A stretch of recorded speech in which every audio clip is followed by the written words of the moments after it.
Oh my God, yeah. What is going on? In a Marvel studio, the evil empire. What is up, fellow nerds, and welcome to Not Your Status Quo. Tonight, we're talking Season 1 finale of Maul Shadow Lord, the Season 2 finale of Daredevil Born Again. We got a lot to talk about, but before we get into all of that, our YouTube chat is blowing up. Brian Mulheron. Ben Affleck is a superior Daredevil. Make it happen, Marvel. That is... Doc Ock in Daredevil's body. I was thinking maybe Iron Fist, but we'll see. Oh, crap, now I'm blind, like the Johnny Dangerously newspaper stand guy. That'd be pretty good. And if Karen Page is a journalist, then I'm an NFL quarterback. You know, Brian, let's not be mean here. We're looking for positives. We're accentuating the positive here at Not Your Status Quo. Holy Superman credits. I hope Marlon Brando is in this one. A long time ago, in a movie studio far away, the evil empire replaced Ben Affleck with some dude named Charlie. It's enough to make a person want to fire a fully operational space station's weapon at Alderaan. I'm just saying what we're all thinking. Also starring Margot Kidder, Gene Hackman, Ned Beatty. You know, it sounds like you're watching Those are some words. Richard Donner's Superman from 1978. And I hope that's the case because that's a fabulous movie. We're happy you're in the chat, Brian. But Chris, how's it going tonight? Oh man, Keith, I am doing marvelous. What an absolute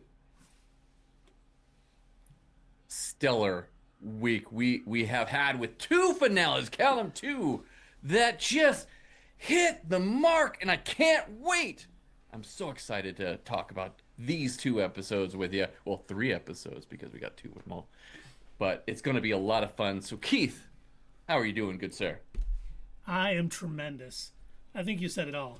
Two great season finales, not series, season finales that I don't think another week could ever live up to what we just got. Dang. It's going to be tough. It is going to be tough for sure. It's my goodness. We are eating good, guys. We are eating good. Heck yeah. And that fella named Charlie Cox, he was one heck of a good performance this week. Yes. So. And Brian said I'm behind in my viewing, so I will bow out. Party on, Wayne. Party on, Garth. Thanks for joining us. Let us know when you're caught up. But and for those of you wondering, Doug will be joining us in a minute. He is actually saving a bus full of kids going to the Make-A-Wish Foundation. So, you know, he's doing good out there. But he'll be here shortly. But he told us to get started without him. So we will. Let's get it started. Maul Shadow Lord. And the first episode was entitled Strange Allies. And Quinlan Voss offers Maul passage off Janix in exchange for Maul helping him become the ruler of Crimson Dawn, the head of Crimson Dawn. Now, not to jump to another movie, I don't think Maul fulfills. Actually, Maul agreed to kill the leader of Crimson Dawn. He did not say he would put Drayden Voss wouldn't in replace charge. him. Yes. That's true. You got to be really specific with Maul.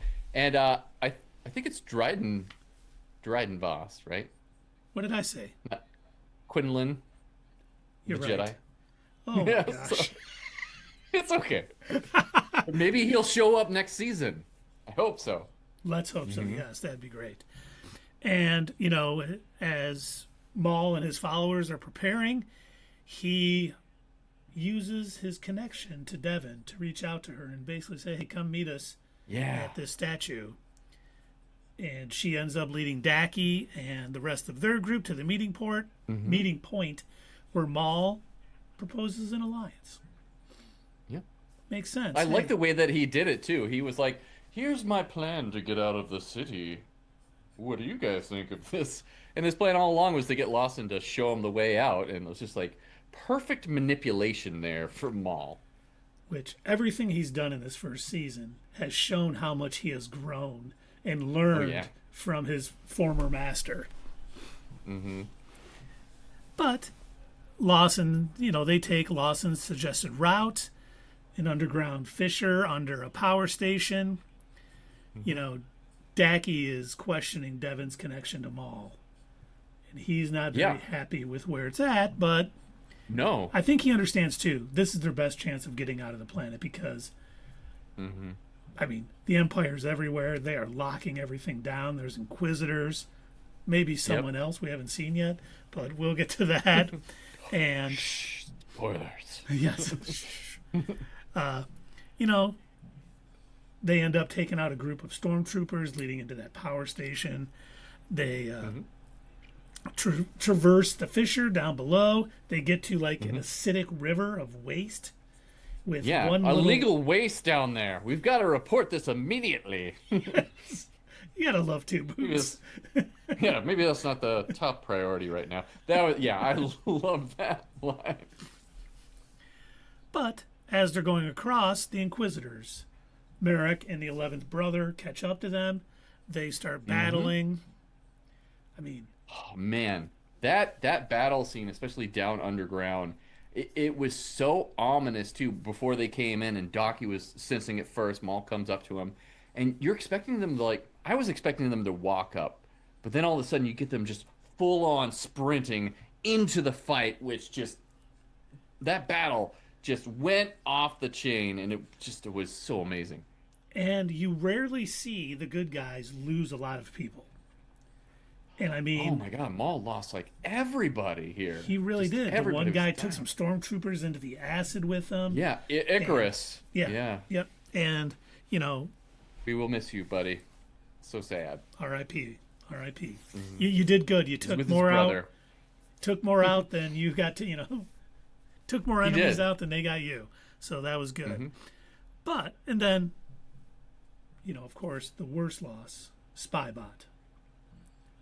Oh my God, we were both like almost to tears because of that. And just the way he gets cut in half, he's like, "Master," and I'm like, "No, Spybot." They did such a good job with that character. They really did, because I think everybody, when he got cut in half, I was just like, "Oh my God, no!" Oh, I know, right? Such a great character, and I'm like, when they're taking out fan favorites like that, you're in for a treat. The stakes are raised. Yeah. When you have two Inquisitors like that hunting you, and it's two Jedi and a Jedi, a Padawan, and a former Sith fighting and everything, Sith, there's going to be stakes, and they did not skimp on it. There was a lot of deaths, and it really made that scene that much more dense because of it. And eventually, I really loved that.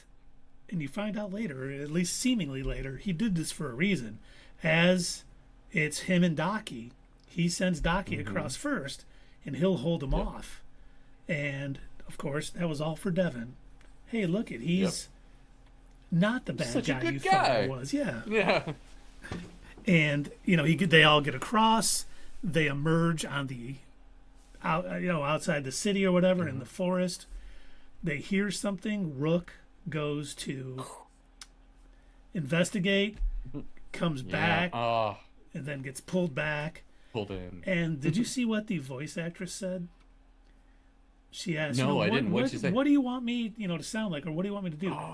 Like your lungs are being pulled out of your chest. Oh my goodness! I was like, yeah, yeah. And I heard a rumor. I don't know if it's true. I just saw this today, that the actress who did the voice for Rook Cast got to actually choose the way that she got taken out. And of course, she chose Vader. And I was like, I mean, if you're going to get taken out, yeah, that's the way to go. I think we would all choose that way if you're going to get it.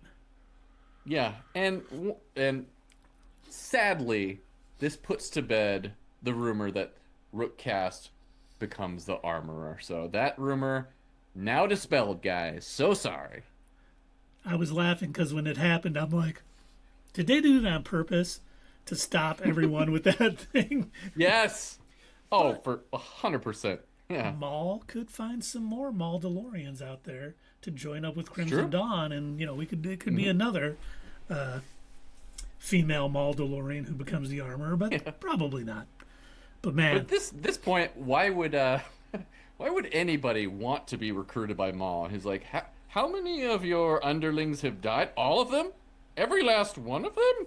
Oh, sign me up, good sir. So, the two most powerful Siths in the galaxy are hunting you and anyone you work with.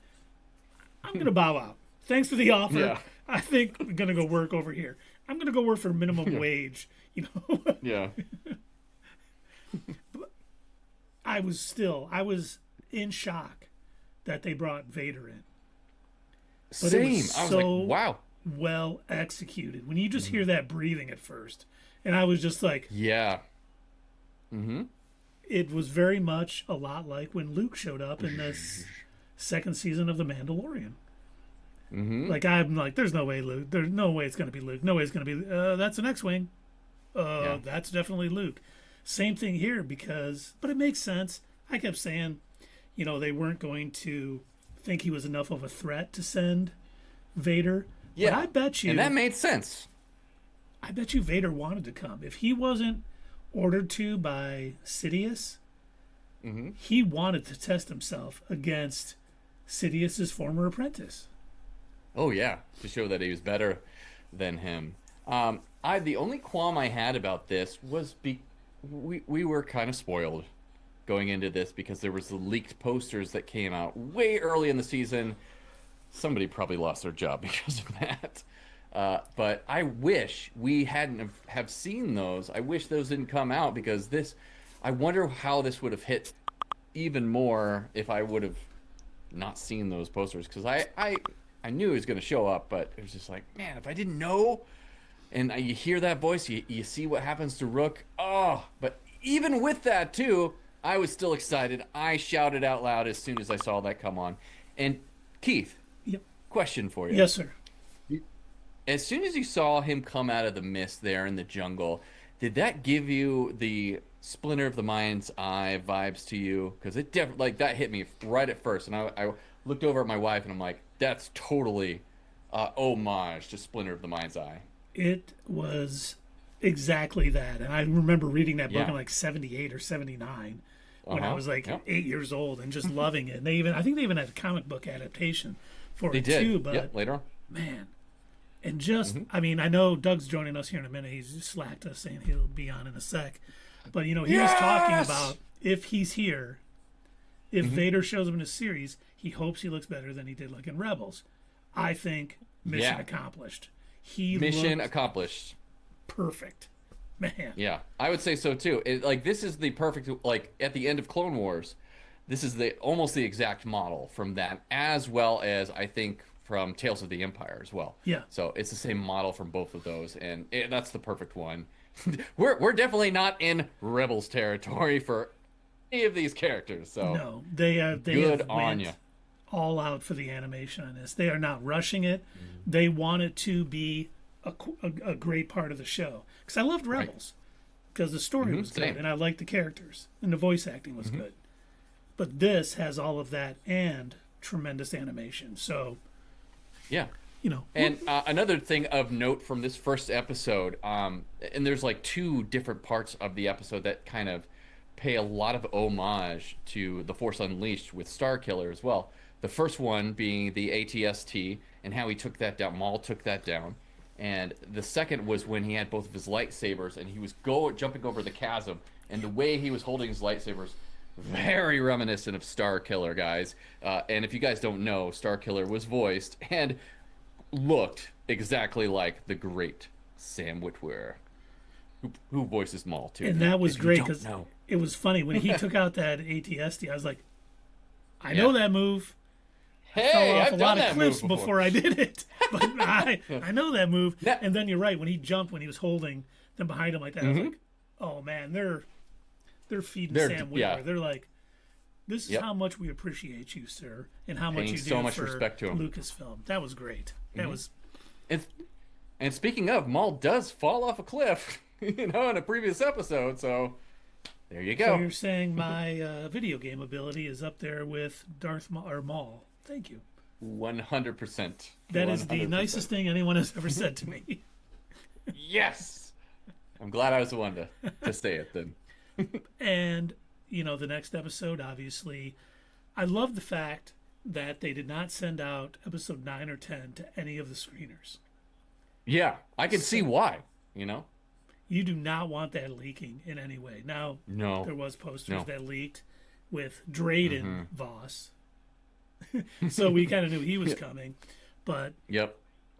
the fact that Vader shows up and we finally see, because you think, at least I thought, I won't assume you did, that fight at the end, or that fight between the Inquisitors and Maul and the Jedi and everybody, I was like, that's unmatched right now in Star Wars animation. That was brilliant. It was so incredible to watch, perfectly animated, perfectly choreographed. Everything was just great about it. I loved it. And I'm like, that won't be beat. Well, we get the next episode, The Dark Lord. Hold my lightsaber. Yes, hold my lightsaber. And, Maul and the Jedi engage Vader. While, Vario, Two Boots, and the Lawsons kind of make their escape. Yeah. But it's great when Maul's like, this is no Inquisitor. No, yeah. And This is no Inquisitor right here. that's right. This is Douglas. Welcome. He's here. Well, howdy. He has arrived. It's like Chris and I just made it out of the city, and the Dark Lord is waiting the for city. us after killing Rook Cass. Breathe a little heavy, Doug, for us. So I used all of my hatred and anger to make it here. oh Jesus. No. Dang, you got that form down perfect. Form 3, baby. Sarisu. Nice. My favorite form. So we finished talking about Strange Allies, jumping into Chapter 10, The Dark Lord. I don't know if you have anything you'd like to say about Chapter 9?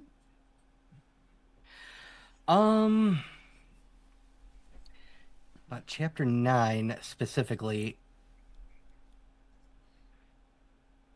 I would just like nothing to say, that is jumping to mind right away. The way that I treat most of these episodes is essentially the first one is kind of the setup, the second one is the payoff. That's generally how I look at that. How they've been. Yeah. Yeah. and I would Agreed. just And like again- to let you gentlemen know that Lord Vader is in the YouTube chat, and he's ready, all troopers, for my arrival. Was that previous Battle Beast Lord Vader? Probably. I love it. We Now, appreciate you honoring us with your presence, Lord Vader. Yeah. Now, And- I was going to share with you all my drink for the evening was going to be some delicious blue milk. Ah! However, my carpet wanted it more. No! I'm so sorry, Doug. Ay, ay, ay. What a day. Oh. What a day. So yeah, that's how my night is going. I thought, you know what? I'm carrying my cup of delicious frothy blue milk, and I'm like, boy, oh boy, this is gonna be fun. I've got my cool Star Wars shirt on. I've love got it. my blue milk, and I'm walking past Grogu here on my shelf over there, and I'm like, I gotta grab Grogu just in case Keith wants to talk about the little 25 minutes that he saw or something. And so I'm gonna grab him, and I didn't realize that the lid on my cup is like just a thought. It's an idea of a lid. It's the Oh, jeez. theory of a lid. Yeah. Welcome to Lid Theory, everybody. Oh, But so, that's just a theory. A lid theory. Theory. thanks for spilling. So yeah, Oh, perfect. I saved poor baby Grogu, but alas, Well, Gotta at do what least you gotta do saved for- Grogu. yes, I did. He's Oh, not ready to protect himself yet. got this guy over here. Ah. Ooh, very nice. Yeah. This TIE also fighter. had a little figure that could sit. No, it's actually in here. It's Moff Gideon. Whoa! Whoa! Little Moff. That is cool. Rest in peace, good sir. Right. So in that first episode, I do want to bring up too about the Inquisitors and the lightsaber battle. A lot of people are taking umbrage with it. They're like, "How is Maul taking so much, having to take so much effort to fight these guys and basically getting overpowered by these two Inquisitors?" when Ahsoka takes him out with ease. And there are some thoughts on this one. There's For different one, situations. it is different situations. For one, Maul's hurt, his leg's all messed up. There you go. For two, Juyo is a really aggressive form of lightsaber combat, but the Inquisitors know how to best Juyo at this point because of Vader's training. Three, Ahsoka was trained by Anakin Skywalker to death to fight, to do all this stuff. And who trained the Inquisitors? Darth Vader, right? So That's right. he's trained them. Ahsoka knows how to defeat them because of that. Another thing is Ahsoka's just a higher class of Jedi than Maul could ever be, too. So I didn't find that this was like an inconsistency or anything like a lot of people are saying. It was definitely something that made me appreciate Ahsoka all the more. I was like, yeah, this just shows you how badass Ahsoka really is, and I love it. I thought that was brilliant. You know, the Ahsoka fight was in the future. She has more training. Like you said, she was trained by Thing, but she was also, the Crow was so overconfident because she didn't have a lightsaber, and he just came at her like he was going to take her out with no issue, and she just grabbed it and went and took him out. And I was like, Yep. Gotcha. But yeah, you know what? To add on to that, I would recommend anybody that is like unsure at all about Ahsoka's skills and like where they come from. Anybody who wants to like jump on that and call her, oh, she's a Mary Sue. No, Definitely I tell you not. what, go watch Tales of the Jedi. Go watch the scene where Anakin is talking about the training and the test that they have all the other Padawans take, and how he says Just weak that's not going to be sauce. good enough. That's No. that's not going to prepare you for what you really need to know. You're going to be out there fighting against people like Ventress. You're going to be fighting against Yeah. Dooku. You know, and this little floating ball shooting laser blast at you, that's not going to do it. No.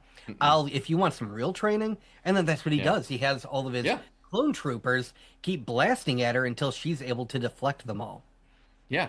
And then, Essentially like a teaching pro- her how to survive Order 66 with that, too. Exactly. And that's brilliantly what she does. Like a pro, she's able to survive Order 66 by putting all of that to use at the end of Clone Wars. Yeah. all And it was- perfectly yeah. put together.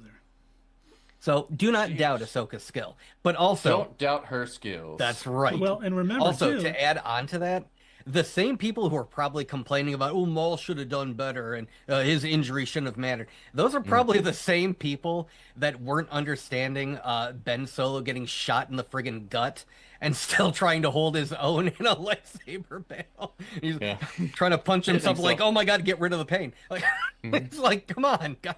Have you guys not been in any, like, do you not understand how that can get in the way of your thought processes of something as important as defending and fighting and defending yourself? I mean, like, slow your roll. Yeah. and remember, Ahsoka also took out Toot Merrick in the live action show. She took him out rather easily too, because once Yeah, she again, Did. she's just Both that, of them, she's that higher level. But then She turned him right into a ghost. remember her battle with Balin Skull. Mm-hmm. You definitely see where his power level is. But Different level. back to chapter 10, the Dark Lord, who was funny. They didn't release this title anywhere before. I wonder why. I A noticed little that. bit of a spoiler, but Yeah. you know, we had talked The Maul and the Dark Jedi engage Lord. Vader while, Vario, Two Boots, and the Lawsons escape. Oh, Maul is man. urging Devin to use her aggression because Vader Yep. knows how to counter Jedi fighting techniques because Maul know who Vader is. He definitely does. And if you go Boy, back to that last season of Clone Wars, that's when he's talking to Ahsoka on Mandalore about Anakin Skywalker and how he's been groomed for years to be Sidious's. Mentored. Next Let's not use apprentice. groomed. He's been mentored. Well, I Well, mean, I know, he yeah. kind of. I mean, one could argue that Palpatine. I'll be was watching your kind of career with grooming him. great interest. He said that to a little boy, Keith. So maybe it is the right term. Perhaps the boy would like to come to my chambers. Yeah, Oh, yeah. what? This By the isn't way, the weird Lord at all, Vader, especially for a politician. the Lord Vader said, "I should have shown up sooner if I knew how weak Maul and the Jedi were." Yeah, would have been a good decision. Yeah. And Daki is telling her, use your Jedi way. That's the way we're going to defeat him. And he ends up saying, "Go help the others," while Maul and I basically hold Vader off. But then she's confronted by Merrick and the 11th brother. And of course, the Lawsons and Two Boots and Vario, is that his name? Yeah, Vario. Yeah, Vario. Get to the Rendezvous point, but the Imperials are there. Nothing can ever be easy. And they end up running off into the woods, and they blast. I love the it ship. when they see the ship, though. They're like, "Oh, I see the ship." They're like, "That's not our ship." That's no moon. I know. Yeah, maybe that was a callback to that. I love that. But they decide that, hey, Vario, you need to be a distraction while we get that gun. We can take the ship out and, basically help us out. We get a big gun like that, we'll be able to take out these stormtroopers quite a bit. So, he does it. The Two Boots steals the Imperial cannon, use it to take off the ship. He's killing some stormtroopers. All the while, Maul, Daki, and Devin. You're not small. You're tall. That's what Vario was saying the whole time. Remember that? But, they're all battling. Daki ends up pushing Merrick off a bridge, which we don't know if that is going to lead We don't to see him being, again. Yes. Toot Merrick in a later season. Toot Merrick. But it's funny because Toot Merrick? he Filled like with farts. It looks like a toot when he got... I'm like, is this a canon name that I missed? Like, what is happening here? My theory is he was fighting Ahsoka and he was just holding it in the whole time. So when he got hit, he just let it all. And that's what killed He him. wasn't deflating into smoke. That was just months of gas that he was holding in. His Okay. release, yeah. Exactly. And the Lord Vader says, "I should have had all the troopers focus on Maul while I dealt with the Jedi." The Emperor also wants Maul alive now. I doubt that. I don't believe that. I yes. don't think so. I think the Emperor is pretty much done with Maul and, Yeah. would rather him be dead. He's got a new apprentice, a new, younger, better apprentice. And, Doug, before you got here too, we were discussing why Vader showed up in this first episode or in this first season. Two reasons: Sidious does understand how troublesome Maul could be if left to his own, or Vader wanted to test himself against Sidious's former apprentice. I don't know. I don't think it was really that deep. I think it's for the love of the game, essentially, for Vader. He is at this point in his life where he just loves killing Jedi. Yeah. Men, women, children, doesn't matter. Doesn't matter. Love killing. Okay. Lord Vader says Maul would be a good Inquisitor, better than most of the weaklings. He would definitely, if you could turn him, he's too strong-willed to ever be turned into an Inquisitor, though. Maul was trained by Sidious back when, technically, when Plagueis was still alive. Yeah. Maul was a secret apprentice at first. And so Maul was trained in old Sith ways. He is very much, I believe, in the rule of two. I'm pretty sure that's how his mind works as far as Sith stuff goes. If he were to show up and take a look at the Inquisitorius, he'd probably be appalled, disgusted, and then attempt to start cutting them down. Yeah, he would start murdering the other Inquisitors, yeah. Because they're all in his way to, achieving the rank of Sith Master. And while Devin is distracted fighting the 11th brother, Maul, in perfect planning, pushes Daki towards Vader. Jeez. And Vader kills him. And Devin sees him die by Vader's hand. Doesn't see the Force push. Yep. That pushed him into it, of course. No. And Yep. she gives into her anger. Her Oh my gosh, thirst for vengeance. that scream, the tears. It reminded me of Thrag after Viltrum was destroyed. I mean, Oh it was yeah. like just the I same choose level death. of, yeah. And oh man, I was like, I was waiting for her to just go all out and attempt Yeah. to destroy Vader if she could. Yeah. Well, and Maul I did the right thing. Come with me, I will train you, and we will be able to beat him. Because, I right. mean, Vader was playing with the three most of that fight.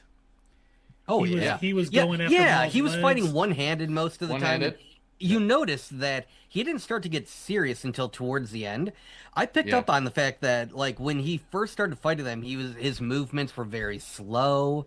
He was kind of taking his time. Again, he's just He's enjoying it. This is fun yeah, for love him. of the game, like you said. This is a Tuesday. It's whatever. Yeah. Oh, okay, cool. Some Jedi, great. This Yeah. is oh, and a kid. I'm good at killing them. I wonder And if he was originally looking at it like Devin is going to become a new Inquisitor. I'm going to kill the know. Master and Maul, and then I'm going to basically kidnap her and take her back.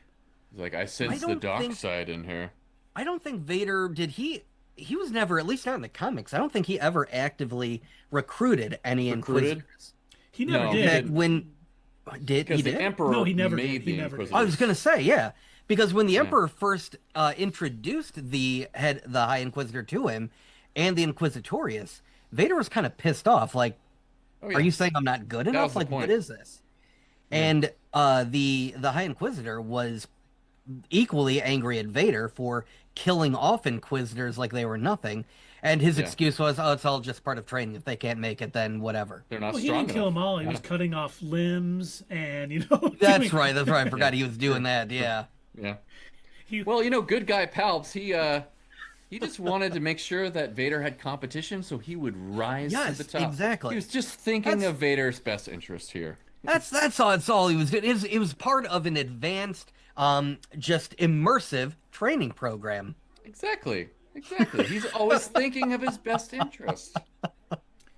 you can't say enough about good guy Palps. Bringing everybody's best out of them. Do you think maybe before Maul got his grand idea of, oh, I know how I'm going to get Devin to side with me? Do you think earlier when he was fighting Vader, he thought to himself, God, I really wish I would have run over that kid on Tatooine. Yeah, seriously. Yes. Which it's kind of funny because like he is directly responsible for the situation he's in here. Because Yeah, if he didn't by kill killing Qui-Gon, Mm-hmm. then Vader wouldn't have been Vader. So it's Right. like you're basically just dealing with the ghosts of your past. Like this Yes. this is all on you, Maul. And he never learns from it either. No. No, It's he really it's doesn't. always up until his final words. It's all about revenge. Revenge, yeah. Yep. But He's a slave to it. Mm-hmm.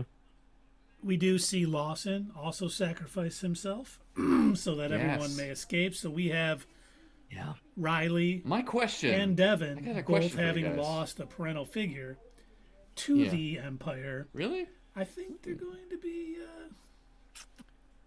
joining, anti-Empire type thoughts pushed by Maul in Crimson Dawn, and so we have two people who are going to start being indoctrinated into Crimson Dawn here. And I was like, and Riley, if you watched, he's really good with a blaster.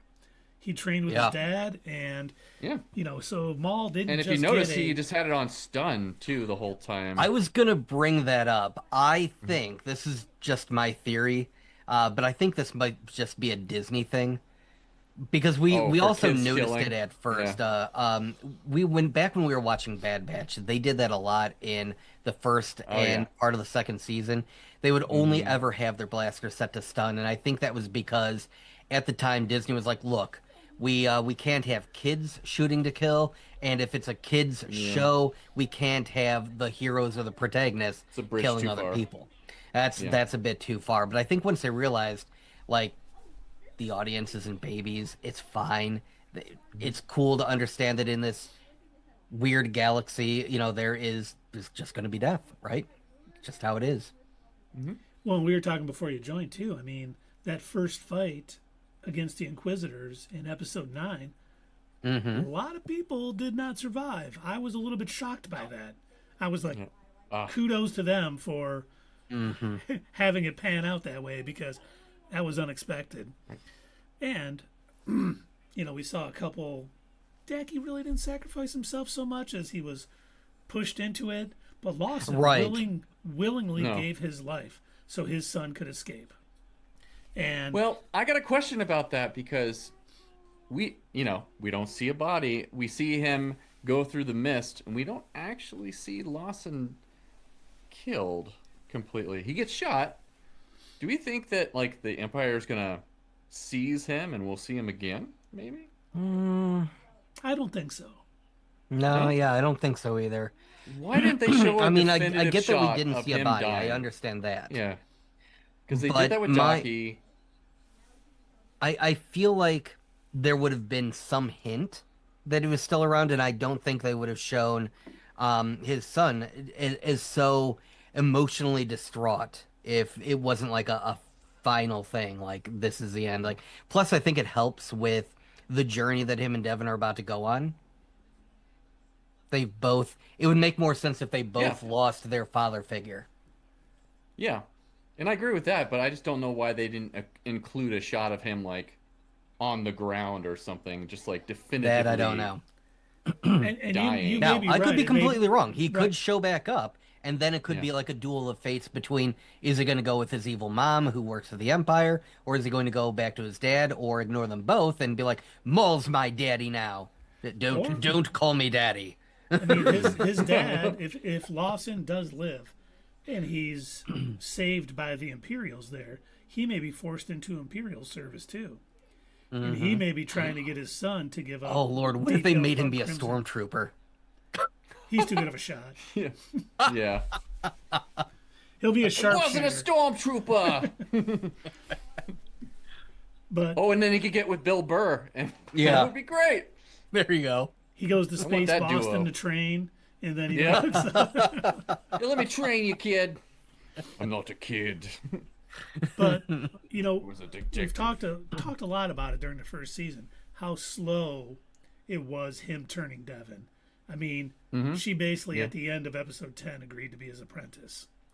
And I cannot wait to see training next season, and Yeah. all of the things that Yeah. he is going to use, that anger, especially at Vader, for killing Daki, and building on that, Yeah. and man, just molding her into the perfect weapon. And maybe it is her that sacrifices herself in the end so Maul can escape to, go to Tatooine and see Obi-Wan after, Crimson Dawn gets crushed or whatever happens, later on. I was like, oh man, she's Maul has so many people to hate. He can keep his focus in multiple areas. Right now, her hatred is towards one figure. One. And man, Vader. that's it. And we know she is obviously not getting her revenge against No. Vader. Yeah. Unless she can. But it serves Maul's purpose perfectly, because he wants to go after the Empire, and now he's got this apprentice that also has that same revenge tactic in mind. So Now, I could be Laser wrong, but I focus. think what we're about to see in the second season of the show, I think this is going to be the first time we've actually seen in a show or a movie Sith training. Yep. Like, we Well, know roughly what's probably involved. It's a lot of, I control the Force, and the Force is for my domination, and, stuff like that. So, and so use your anger, use your hatred, tap into your Yeah. emotions. But we don't really know what's in the Peace is a day-to-day. lie. We kind of saw the sprinklings, and that's too strong of a word. The dandruff dust of Sith training in the Acolyte. Yeah. Wear this helmet. I'm gonna take a shirtless bath. Huh? I know, right? Is this part of the training? I'm not feeling anger, but I'm feeling something. I'm feeling something. It's not anger. There's a little tingly feeling inside. What's going on here? Oh, and So yeah, it'll be nice to actually get to see something like that. To see like, especially because Vader is in, or I mean not Vader, Maul probably won't train her to be a Sith, so he may come up with his own plan to teach her. He's like the anti-Anakin. He's gonna teach her how to survive using the dark side, but maybe not necessarily Sith training specifically. No, 100%. He's gonna train her to. She's gonna be his apprentice. It won't be a Sith thing. Just Yeah, because I don't think he's gonna want to teach her the rule of two. I don't think he's gonna want to teach her. And one he's day, gone away little from one, you're gonna grow up and strike me down. Lord Vader says, "I was testing them to see how strong they were before playing with them and their feelings." It is true. You were that. And then I will send more Inquisitors to track them down. I might even send bounty hunters to track them down. And I do think that's what we could see in that'd be season cool. 2. We may I'd see love to the see bounty 11th hunters. brother show up. We may see Embo. We may see any of the Boba bounty Fett. hunters. Fennec Shand. Any of those. Mm. Not that Fennec Shand would work for the Empire, perhaps. But, no, she would. Because she didn't really turn against the She's Empire worked for the Empire. Yeah. until the Book of Boba Fett. Yeah. And even then, Yeah, she's still in it for the money. Yeah. yeah, Totally. she's still really only helping Boba Fett because he saved her life. Yeah. And she likes kids on Vespas. Yeah, that too. we don't Oh speak my of gosh. that. We don't. I we totally don't forgot talk about that. I wiped that from my mind, guys. Sorry. Thanks. Sorry. Now it's back. Oh no, it's all coming back. Oh no. All coming back to me now. But you know, we in the previous episode where we saw Maul see his history and everything, and the growth that he had from that, he's definitely not going to go with the rule of two. He's definitely not going to go to the Sith route because he doesn't want Sidious to ever do this to anybody again. So why would he do this to Devin? So it's going to be interesting to see what the training is going to look like. And I feel like Devin, we've only seen like a small little glimpse of her rage. I think she's going to go full bat rage crazy here in the next couple of seasons, and it's going to be glorious to see. And I hope we do see, like Lord Vader said in the comments, another Inquisitor shows up. Let's say the fourth sister, for some odd reason, and Killer. she's not ready for Devin the Dark or whatever Talon, whatever. her name. She's going to come out with that rage and just be so focused and so tapped into the dark side. She'll probably make easy work of her, and that'll be nice to see. And you just see, as these little victories mount up, Maul will just be encouraging her, like, you need to do this more. If we're going to take on what we fought in that forest, we have to be stronger. We have to keep gaining. And he may even have more than one. He may decide to have more than one apprentice, train more than one person. Because before Darth Bane in A Rule of Two, the Sith had their own academy, and everything else on Korriban, I think it was. Oh, yeah. Tons And of them. Yeah. they trained hundreds of them. And Maul may see, you know what, to battle Vader and those Inquisitors, I'm going to need multiple. So we may see him recruiting other former Jedi, former Padawans, who knows, around the universe. And I kind of hope we see that. But of course, he's also probably going to be taking control of Crimson Dawn in the next season. Because, Doug, you weren't here. I think that's a trajectory. He did promise Drayden Voss that he would kill the leader of Crimson Dawn. He never agreed to put him in charge. He never agreed to put Voss in charge. He said, I will kill him for you. But I will keep my end of the bargain. You can be in charge as long as you're underneath me. Right. you could be second in command. You'll be I'll in be charge grooming of, you. You'll be in charge of 99% of Crimson Dawn. Right. Wait, not 100? Aw. Not good at math. And you will take all of your orders from me. And I hope at some point in this series we get another Vader Maul rematch. When That would Maul be is fun. not injured and we can see a full on battle. And maybe even have Devin there, if it's late, near the end of Maul. And we see Devin, end up sacrificing herself so Maul can get away, or maybe not even sacrificing herself. That's not the way of the dark side. But basically so much anger towards Vader, she becomes focused. And she's, she's taking him on. Maul's like, I'm getting the heck out of here. I know better than to take on this dude. And she ends up getting killed. Because I think sacrifice is a poor choice of words, but Yeah. I want to see that rematch. And I hope they don't rush it. They've been so good about doing everything at a nice, even Letting keel it on this breathe. show. Letting Yes. it take its Yeah. time. You know, What if- I've got a question. If they do end up giving us a rematch between Vader and Maul, what are the odds that Vader's mask gets destroyed again? They're gonna have to figure out a different place to put it because his mask was destroyed on one side for Ahsoka, the other side for Obi-Wan. You know, so it's like, okay, which side are we gonna break off this next time? Somehow it'll just like slice off the little mouth part, and so you'll just his mouth hanging out of the bottom. I don't know. Yeah. You know, I haven't read this anywhere. It's just part of my head canon. But my thought on him like revealing part of his face for each of these characters, part of his face was revealed for Ahsoka, part of his face is revealed for Obi-Wan. Who gets his complete face revealed? Luke. Luke does. And so it took Luke to bring him fully back. Obi-Wan only got part of him. Ahsoka only got another part. But Luke, his son, was the only one that could bring him fully back. And that's like a visual cue that represents that. At least in my headcanon. That's now my head. No, that makes too. a lot That's of sense. awesome. Yeah. Yeah. And now Lord Vader No, in fact, says the Emperor taught him to follow the rule of two, as seen in Rebels, when he travels to the Sith temple with Ezra, as if the temple follows the rule of two as well. But he also has stated in this show that he doesn't want the Emperor to do that to anybody else ever again. So he might be breaking the rule of two. He probably had to do the rule of two because that's the rule of the temple.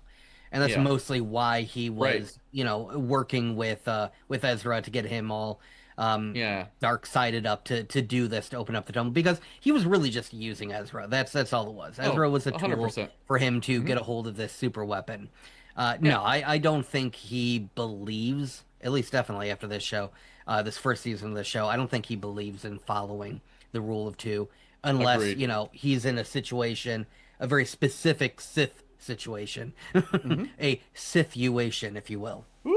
Nice Wow, one. did you just invent a word? I love it. I love that. And he sees now and Sidious too is willing to have Vader and Inquisitors. So Yeah. And you see by the time of Rebels too, like he is totally abandoned going after the Empire this part. He's fully focused on finding Obi-Wan Kenobi. That's his mission at that point. So we're going to have to see like a complete total destruction of Maul and everything else so badly that he doesn't want to come back and Like, fight them again. just a total mental spiral. That's what we need to see, Maul, because by the time we finally see him again in Rebels, he doesn't seem to have any connection to any sort of criminal organization. Nope.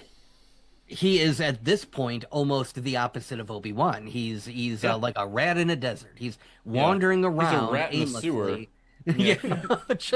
just thinking of nothing but I will find Obi-Wan and I shall kill him. That's his whole thing. That's all he's about by the time. In fact, actually, I was just thinking about this. I almost wish that we hadn't seen Rebels. That Yeah. excuse me, that it didn't exist yet. Yeah. Yeah, same. Then we would have this open-ended question. We wouldn't know where he was leading. And for Maul, it feels like we eventually, like the end game here has to be Palpatine has to get involved. And I think Palpatine is going to kill Talon or Devin Azara. Right in front of him. Yeah. Yep. man, so that I can just hear him uttering the line, "How many times must I kill you?" I know, right? Maul?" Yeah. And your apprentices, too. I killed your last one. I'll get you, my former apprentice, and your apprentices too. Vote for me. Yes. And he's got to just put him to shame so badly that he doesn't ever want to come back and get his revenge on Palpatine, because he knows he's out there. Oh yeah. He during Rebels, so like what caused him to stop fighting him? That's the question.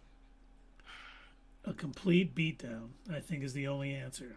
Him realizing Right. it's not going to happen. No way. So Not gonna happen. I'm gonna go get other revenge fulfilled Where is Kenobi? Right? But I do see. And it would be nice too because we want to see Palpatine just unleashed too. I'd love to see him unleashed. There's a lot of comics that really show how incredibly powerful this character is, and I want to see that on screen too. There was one comic where the rebels were coming in and they were trying to assassinate him. They come in and they assassinate what they think is Palpatine, ends up just being a decoy, and Palpatine just comes in and destroys them afterwards. It's brilliant. So maybe something like that. Yeah, I mean, and think about it. I'm assuming next season, Maul's going to take control of Crimson Dawn. Even though they're a criminal syndicate, I think he is going to be using their money and resources to fight against the Empire. And 100%. I think we may see him discarded from Crimson, because we know Crimson Dawn lasts post-Maul, because Kira's in charge of it during the comics. Yep. I forget the series, what it was called now, but she was in charge of it then, and still wanting to get revenge against Vader and stuff a little bit. But he might be ousted from Crimson Dawn because it's like, we're a criminal organization. We could be making a lot more money if you didn't have this vendetta against two of the most powerful people in the galaxy. Dude, I know, right? Drop it. It's like, hold on, yeah. We're just trying to make money here. Like, don't want them to come after us. You know? And I did recently rewatch Solo: A Star Wars Story this week because Maul just got me way hyped, and it does improve that movie for sure, and I'm sure further seasons will. But I noticed another thing too is Maul at the end of that movie talks about how Kira is to come to Dathomir. So he sets up his base apparently on Dathomir. So we're going to get to see Dathomir again, guys, at some point. So excited. And the Lord Vader says Maul has enough hate for Palpatine that he may invade the Death Star to kill him out of spite. Yeah, true. And I wonder if at some point, I was thinking about this the other day, we know that Maul is looking for Sith holocrons and other things of power probably, because at least he wasn't Rebels. He may have been doing before. What if he has a vision of his meeting with Obi-Wan Kenobi on Tatooine?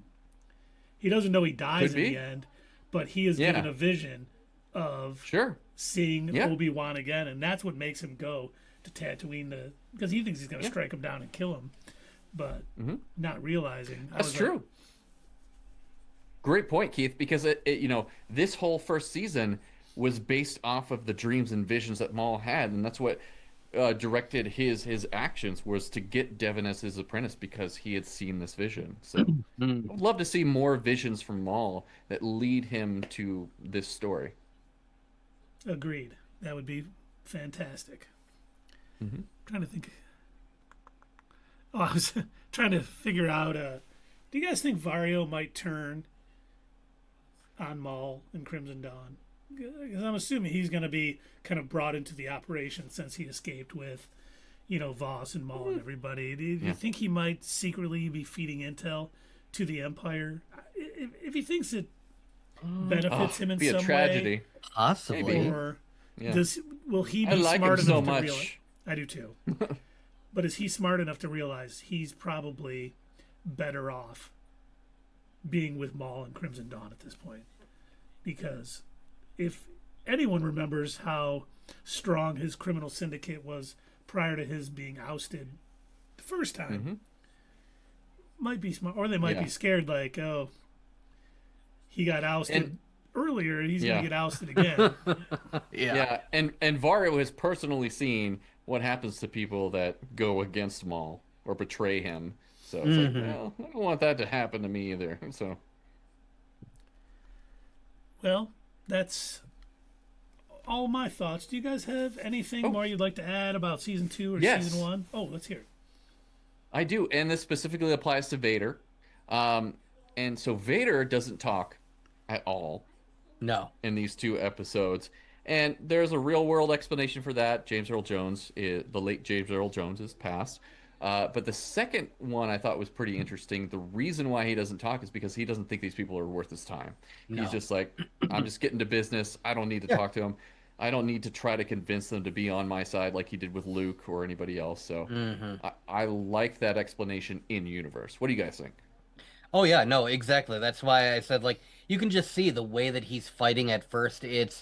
It's so beneath him. It's almost Mm-hmm. like he's Ugh, the CEO having paperwork. to come in and like make up for his managers not being able to Yeah. perform their task. And it's like, oh my gosh, this is so boring.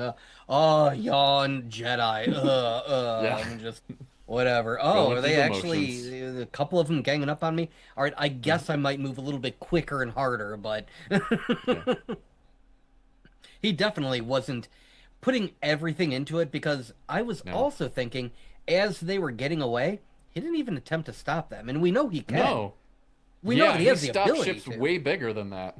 Mm-hmm. We saw that in Obi-Wan Kenobi. Mm-hmm. So this was just kind of like eh, I got one Jedi, that's good enough.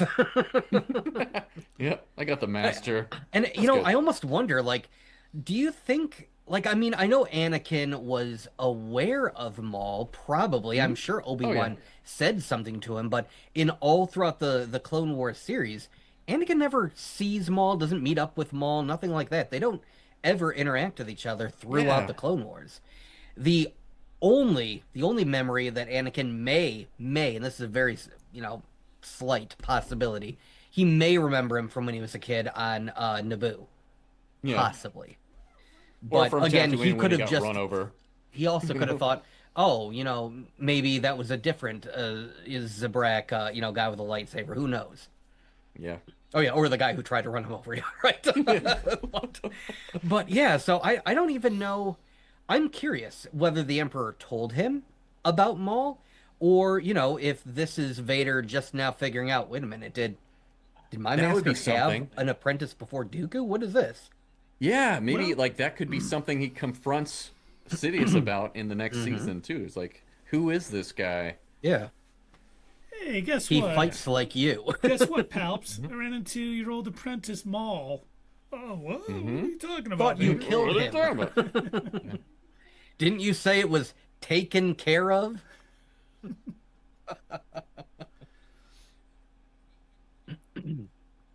Oh, you know what? I did think of one more thing that I wanted to bring up. I totally forgot in episode 9.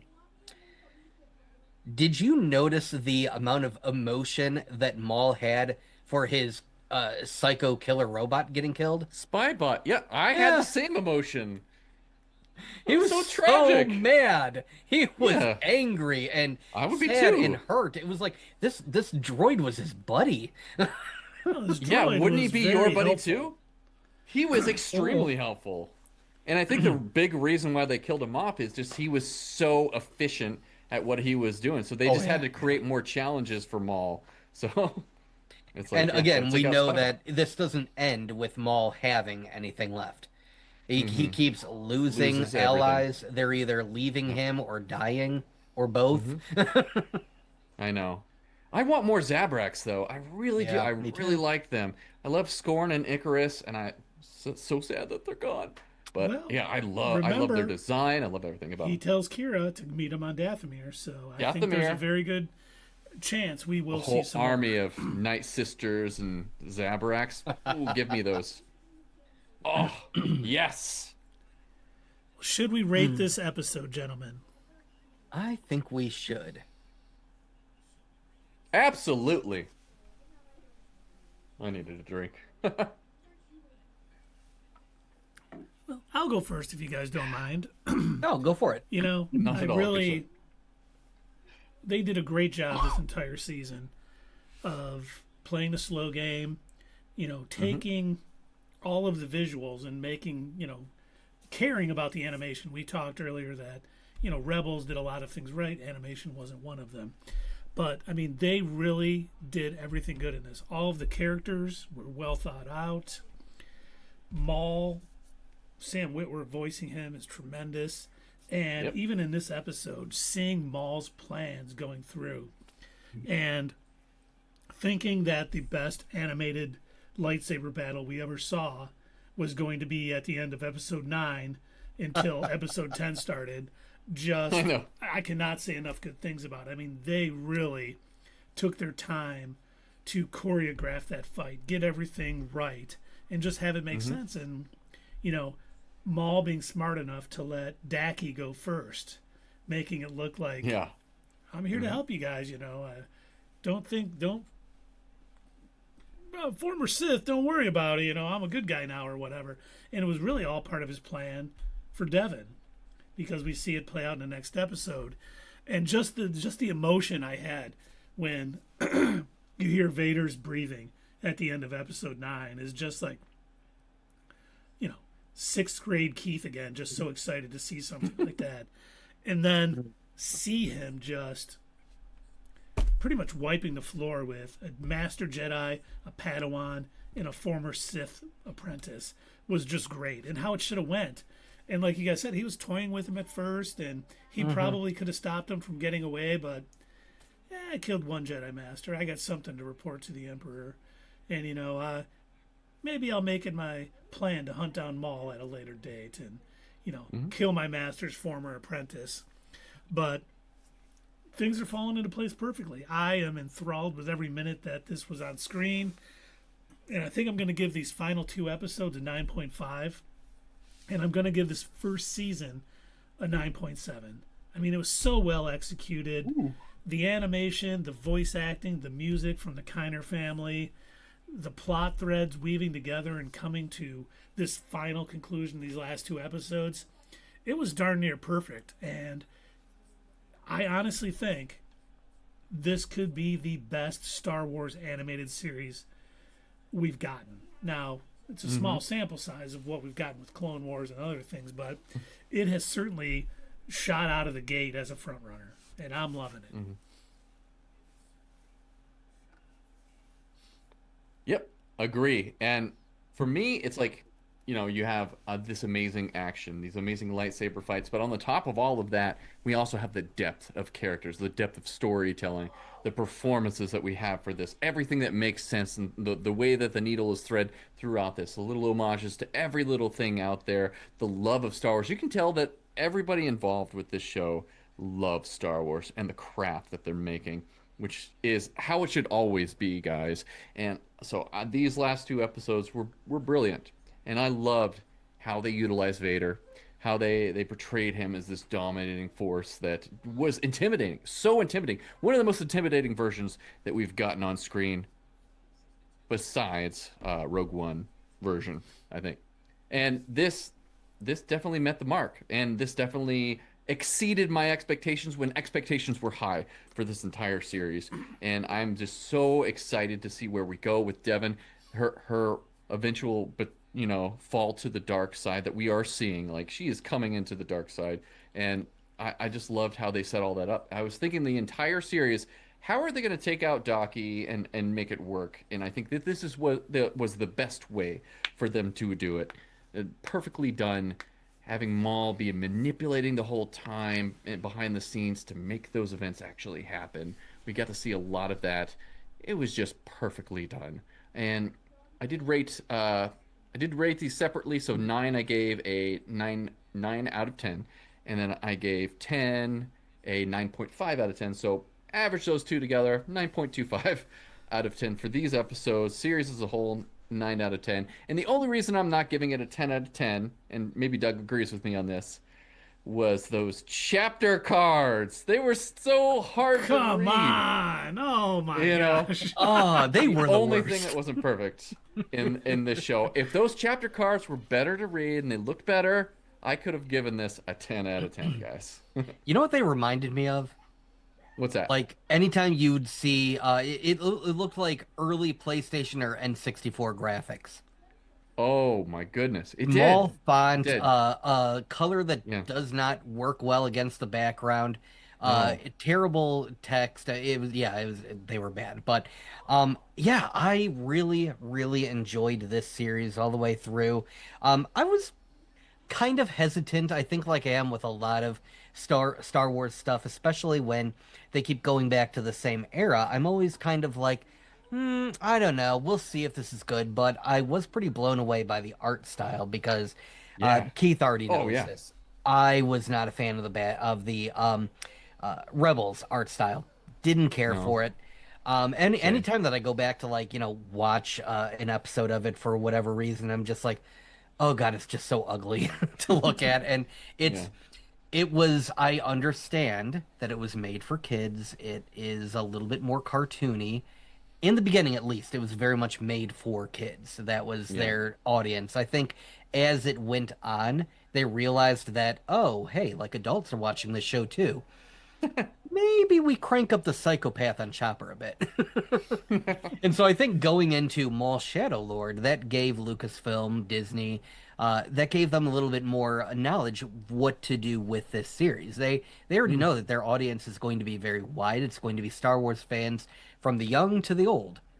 Everybody's going to be watching this, so they've got to toe the line between what Disney is telling them to do, but also what people expect to see out of it. And I think that's why, again, we get the boy Lawson's son. What's his name? Riley. Riley. We get Riley using, stun on the rifle. He's a good shot, but he's using stun. And again, I think that's real world reason. I just think that was probably came down from the mouse himself. So, but I mean, it was a great show. These episodes were phenomenal. I mean, what a way to finally bring in what everybody has been waiting for.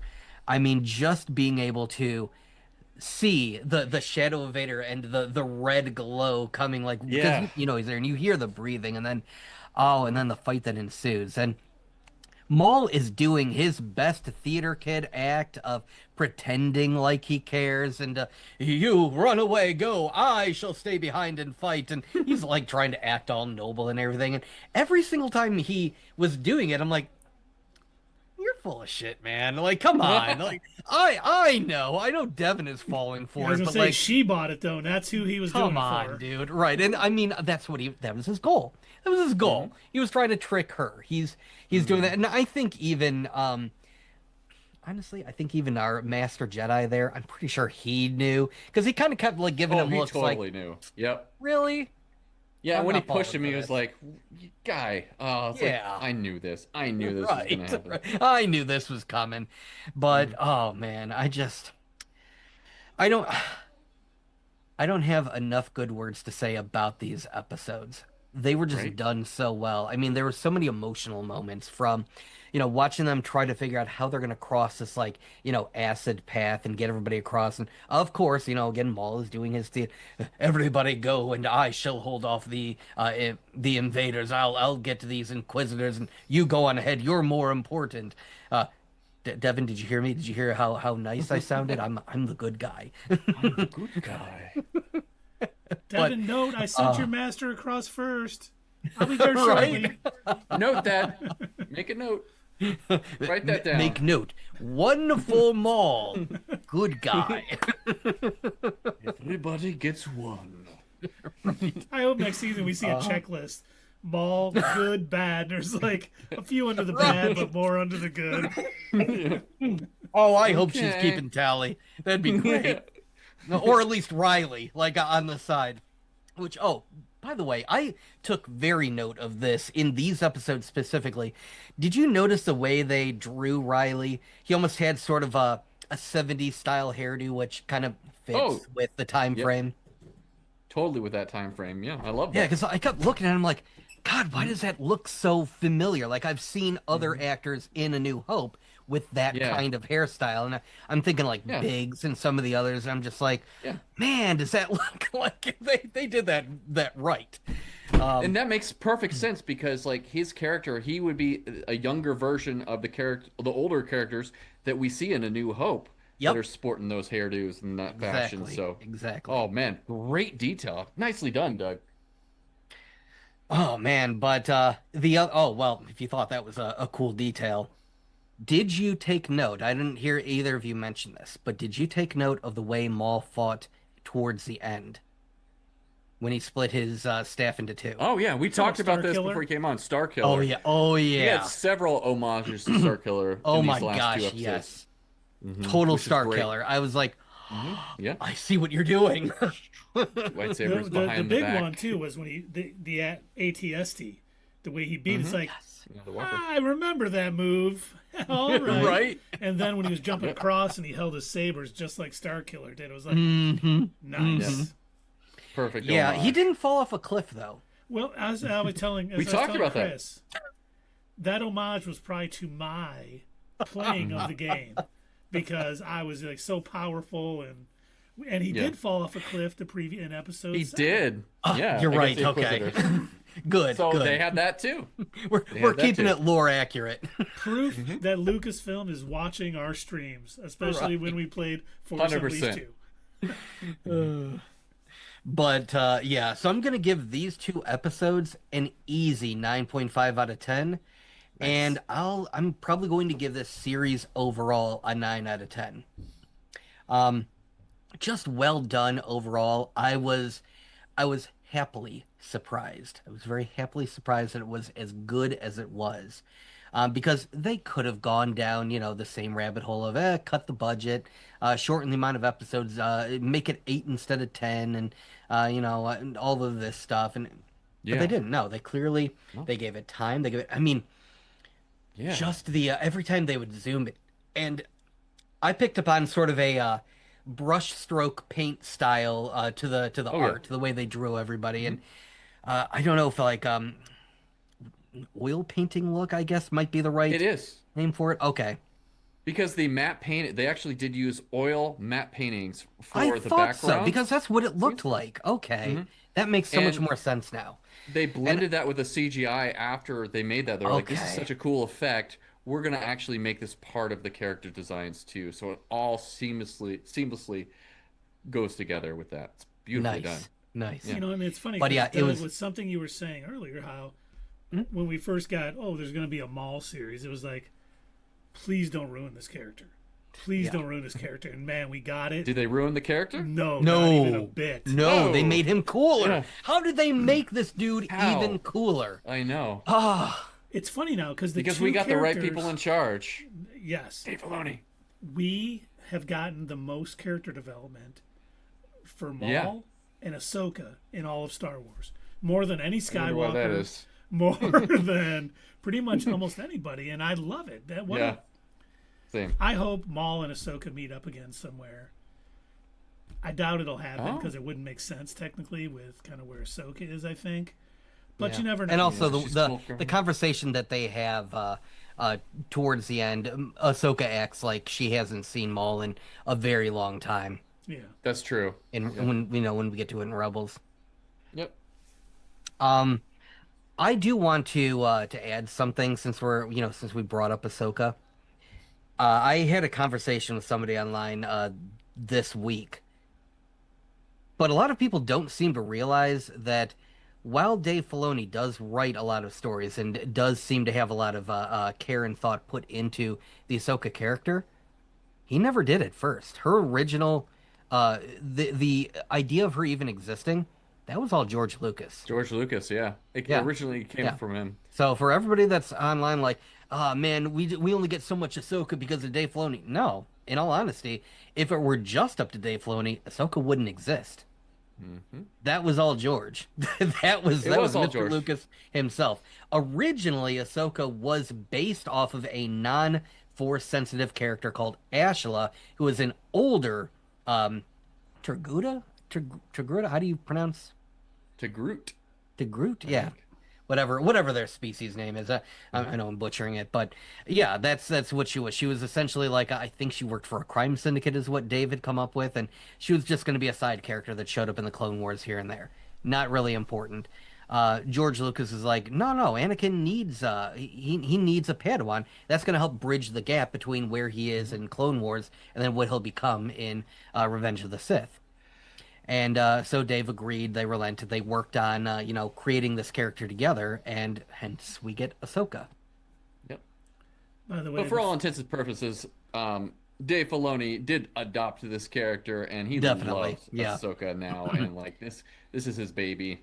After George Lucas suggested it, so I don't know also if any another of you person other people that saw the major clickbait article from today. No, what clickbait article? It said George Lucas is going to be handling the 2026 Star Wars project. And when you click into it, it's his Star Wars museum. Oh my God. I was so angry. I'm like, Yeah. oh my God. Because I'm like, oh, this could be something we talk about tonight. This will be good. That's partly His Star Wars. museum, He's I'm done a like, lot of other stuff for his museum. Kenobi! I Yeah. saw a clickbait YouTube video earlier today that was kind of similar, where it said, I think it was titled something like George Lucas writes new sequel, and I'm like, what? Oh, are they like, now that things are kind of restructured with Lucas, so is he coming back to like write a sequel? And I click on to watch a video, and they're talking about back before Disney purchased, here was the idea that George Lucas had him. Gosh darn it, I already know what his ideas were long Yeah. ago. Everybody's read that. Oh, everybody knows about that now. That's like 20 years old. Who cares? Damn you, YouTube video. Why would you trick me like that? Making me think that he's back to like creating another Star War and no.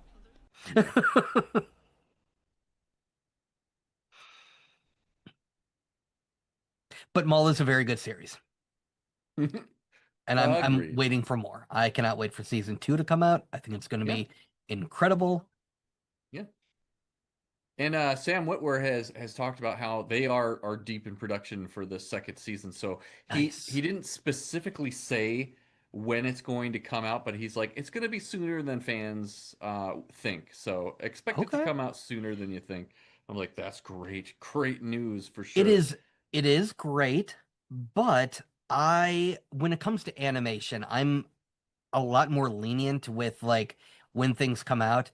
I have waited a long time for animated series before, and it does not bother me as much as long as Hmm. it's being put to good use. They're taking their time and they're not like overworking these people. I've mentioned this Yeah. to other people before, but one of my favorite series in the early 2000s was I don't know if you ever watched it. It was called The Venture Brothers. Adventure Brothers. Nope. It was basically a parody of like Johnny Quest and other Hanna-Barbera shows like that. And so it Okay. was a humorous take on that. You had these two boys, and they had their super scientist dad, but he was kind of just a failure at everything, and the boys were morons, constantly getting themselves into danger and everything like that. But they would take years in between seasons, and this is long before streaming. This show aired on Adult Swim, Cartoon Network's Hmm. late night, Makes sense. Yeah. thing. Yeah, but they'd come out with a season of Venture Brothers, 20 some odd episodes.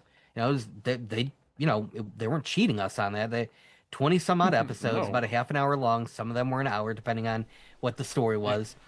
Um, but yeah, then they would take like a year or two because they were hand drawing a lot of the animation, and they took time, and it was worth it because the stories were fantastic, the voice work was great, the animation was fantastic. Like I mean, it was worth the wait. So Hmm. if they do have to take a little bit of time to perfect Maul to get everything done, I'm okay with that. I don't mind it. Yeah, part of me will be sitting here saying, "Oh my God, it is Monday and I Have to don't have wait. Maul to watch. Give me Maul. Give Yeah. me more." Yeah.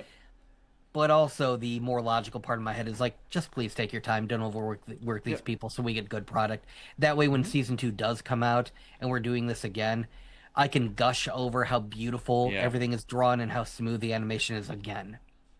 Yeah, and I agree with you. And Sam Witwer did say that like they are just trying to make the best story, the best show Good, possible, good. too. So I don't think they're gonna skimp on anything or rush this. There's so much passion with this project that there's no way they're gonna drop the ball, especially at this moment in time when they are at this high and they have to meet it or exceed it. So I think that they're gonna continue to rise with this one. That's excellent to Not hear. of Skywalker though. All right. Now, anyone out in the chat, if you'd like to let us know what your ratings are on the Doug scale from 1 to 10, 5 being average Please. for not only Maul's episode 9 and 10, but for the entire first season, we would love to hear Yeah. it. I But would love to now- hear if somebody didn't like this show. I would, I Why? am seeing nothing but positives. But I'm Same. sure there's some people out there that are like, it stunk. I mean, Same ones who are saying- Same ones who are probably not saying the in any sequel of those series groups. is going to be decanonized. Yeah, I right. mean, Okay. I would not mind I'm not that, against but yeah, it, it's not happening. but it's not happening. Yeah. Yeah. It's not gonna happen, but you keep dreaming there, buddy. Hmm. Dream big dreams. No, I mean there are, oh my gosh. I mean in any larger universe, there are plenty of things that you can watch and be like, that shouldn't exist. They should take that out. Invincible and episode 4. It is not just Star Wars. Yeah, There's it's not. everything. I mean, there are There's weak I points when in everything. when it comes to like the Marvel universe, I'll tell people, you can probably skip the second Thor movie. Not the greatest showing. And the fourth one too. The fourth one too. Oh, I forgot. Every I got even every number other. 4 movie. Yeah. And nice It segue. is. While we're talking MCU, let's talk Daredevil Born Again, Season 2, Episode 8, The Southern Cross. Nice. Which, by the way, it's like it rhymes. I know, from the Northern Star. Northern Star to the Southern Cross. Keep thinking about that for when we get to the end, because I have a theory. Oh, good. We like theories. Ooh. But, We love them theories. Karen Page's trial is continuing. Matt's a little bit late. For some reason, just got shot in the leg. Can't make it to court on time. Unbelievable. Did you guys notice the stuff that Jessica Jones like inserted in him? It looked like purple. I was like, what is the injection she was giving Matt at that point? It was purple drink. It was It's grape juice. it was Medex from Fallout, Oh, yeah, there we go. which is also purple. It's all coming together, guys.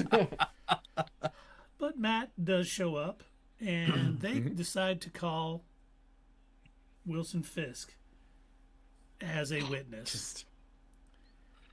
And I love, it's so great too. They're talking about presenting the first mate's video testimony, and the prosecutor's like, I mean, this is outrageous, even for Murdock.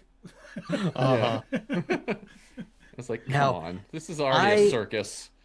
I have a thought about that, because a lot of the things that they do during this tribunal is not how most normal cases would go, but they even bring that up. They bring that up in this episode where they say, like, well, nothing about this has been normal. This whole thing has been a circus. So, of course, I'm going to call the mayor as a witness. And, of course, you have to get him here. And it was like, in a normal court case, I'm pretty sure they would need to have, like, prior announcement. They have to make sure they can get the witness there. They have to do He'd be on the docket. It'd be a whole thing. That would not be entertaining television. No, that would not be That's entertaining true. television. That would be the worst episode of Law and Order. But you know what was great television? Fisk striding into the courtroom with the camera at that angle and him just looking larger than life. I was like, Oh yeah. okay, that is a great shot. That was tremendous. Loved it. And do you guys before the Fisk gets to the court, he actually hears about Daniel from Buck. Yeah. And I was very surprised with He his looked reaction. disappointed. Yeah, it's just like I thought he would You be a thought- little bit more upset though than he was. I thought he'd be a little more affected by it too. Like he had high hopes Yeah. for Daniel, but the Kingpin is probably so used to that. Yeah, He doesn't get that his really hopes up didn't. for His anything. reaction didn't surprise me. I was glad that they showed it, but Yeah. and that he did sort of like a twinge of, this one didn't work out. Oh well, I guess we'll find somebody else. Yeah. You know what else was All the really... more reason that Daniel made the right decision. Yep. You know? Oh, he knew it. Hold on. I just want to say real quick that Vincent D'Onofrio's acting in this episode alone Yeah, what's up, buddy?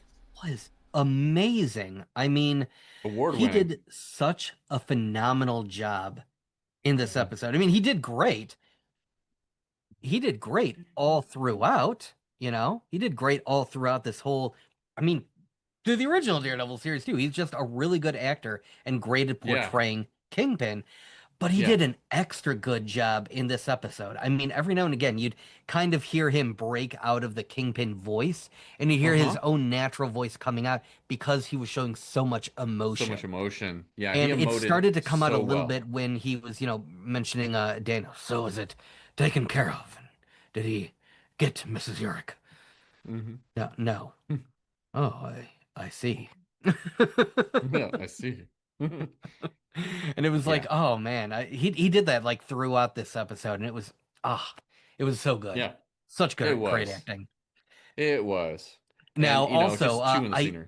I did notice something else, and I don't know if this was done on purpose for the character, or if Hmm. this is just the costume, department, like, hey, we need to make sure that we've got plenty of these, quick to make jackets for him to wear. But did you guys notice when he was walking into the courtroom how thin that suit jacket looked? Like you could literally see the light shining through it as it billowed through the wind. And Oh. I was seeing that, and I'm like, my first initial thought was, Kingpin being this, rich man ruling the city and, having this large criminal empire, you'd think he'd want to wear the fanciest, nicest of suits. But then I was like, or is the character Kingpin wearing this because it'd be easier to move around, to fight, and hug people to death with? So I'm Oh, going yeah. back and forth. I Good can't theory. tell if this was just an efficient choice made by the costuming department, or if there was an actual character reason for it. It could be both. A lot of the times it is both. Maybe it's just a practical reason. It's just in the budget. Hmm. They're like, oh, we got to make the suit really quick. But there's a good in-universe explanation for that as well. And we do see on the outside that they got a sniper getting set up dressed as Yes. Bullseye. Yes, they And do. originally I thought that they were gonna try to shoot at Fisk and not actually hit him and get him sympathy. I thought that's what they were trying to do at You know, first too. I was like, Just oh, to add very on to apropos. his vigilantes need to be brought down Yeah, thing. My I first thought that that's where they were going. thought was Doug called this even before the season started that there was going to be a Oh, fake don't bullseye. bring up it was such a bad I was, theory. hey, A I wasn't going to fake bring up who you bullseye. thought it was. Just the fact there Yeah. was a fake bullseye. Doug saw it, called it before the season started, but when he came in and took out those guys, Yeah, I want a Chef's bullseye kiss. special presentation. I want a bullseye I think we show. might get it. I want a movie, Mm-hmm. especially with. Well, we'll talk about the end at the end, but not only did we have that awesome Agent shot of Man. Fisk entering the courtroom, Mm-hmm. Heather Glenn's face when Matt Murdock came into Yeah. the courtroom. I know. Oh, perfect. Just the distress on her face. It was perfect. And just how they were bringing up the whole time. It was like, what does make a vigilante in here? Is it the mask or is it the person? Who is the actual mask on this? And it plays so perfectly with the narrative of this episode. And, seeing Matt, pull of A Few Good Men. Did you order the code red? No, I'm sorry. Oh yeah. But oh yeah. when Totally he's like, got that. when he's like, so you have to prove that Karen Page committed a crime or was partners in a crime. Are you telling me that Daredevil sunk the boat? Well, there's a lot of evidence.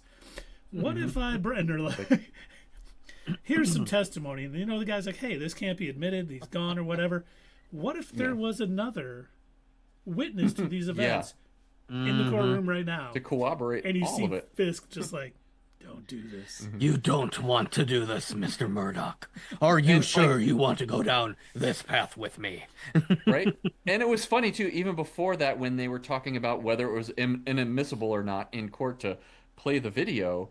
You had Fisk there whispering. I was like, I have stuff on you, that I could reveal that you don't want revealed. And Matt's just like sitting there, okay, yeah. And it's like, Go so for it, do man. I. I know. And it was just so great how Matt played him and got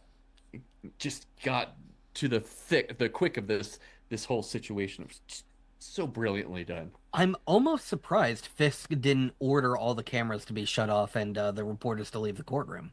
I know. It's weird that freedom of the press is the only thing that he abides by in this sort of lawless city now. Right. Well, he probably will. He probably never thought Murdoch would admit he was Daredevil in a courtroom like that. But I loved it too. He's like, I'm Daredevil. And people are like, whatever. No. And they're like, Yep. okay, that is Daredevil. And I hate. I like how the prosecutor was all like, sure, a blind lawyer is Daredevil. I know. I mean, yeah, it's an honest reaction to that too. Like, right. But in the MCU universe, not really, because you have aliens and sorcerers and gods all walking around. But I hate Powell. I absolutely hate Powell, but I loved his response to this. He's like, a blind lawyer that's a crime fighter or whatnot. He's like, what a world. Oh, he was just giddy silly about it. I know. I was like, wow. Wait till I tell you about the poor kid from Queens that has spider powers. Yeah. That bug-inspired superhero. But, we see they basically dismiss the thing because he's like, you have no right to rule over us. This whole court is not justice in any way, and they agree with him. And, of course, they're kind of all meeting at the entrance, and Bullseye shoots Cashman. And that gives Fisk to lock the doors and get everybody in.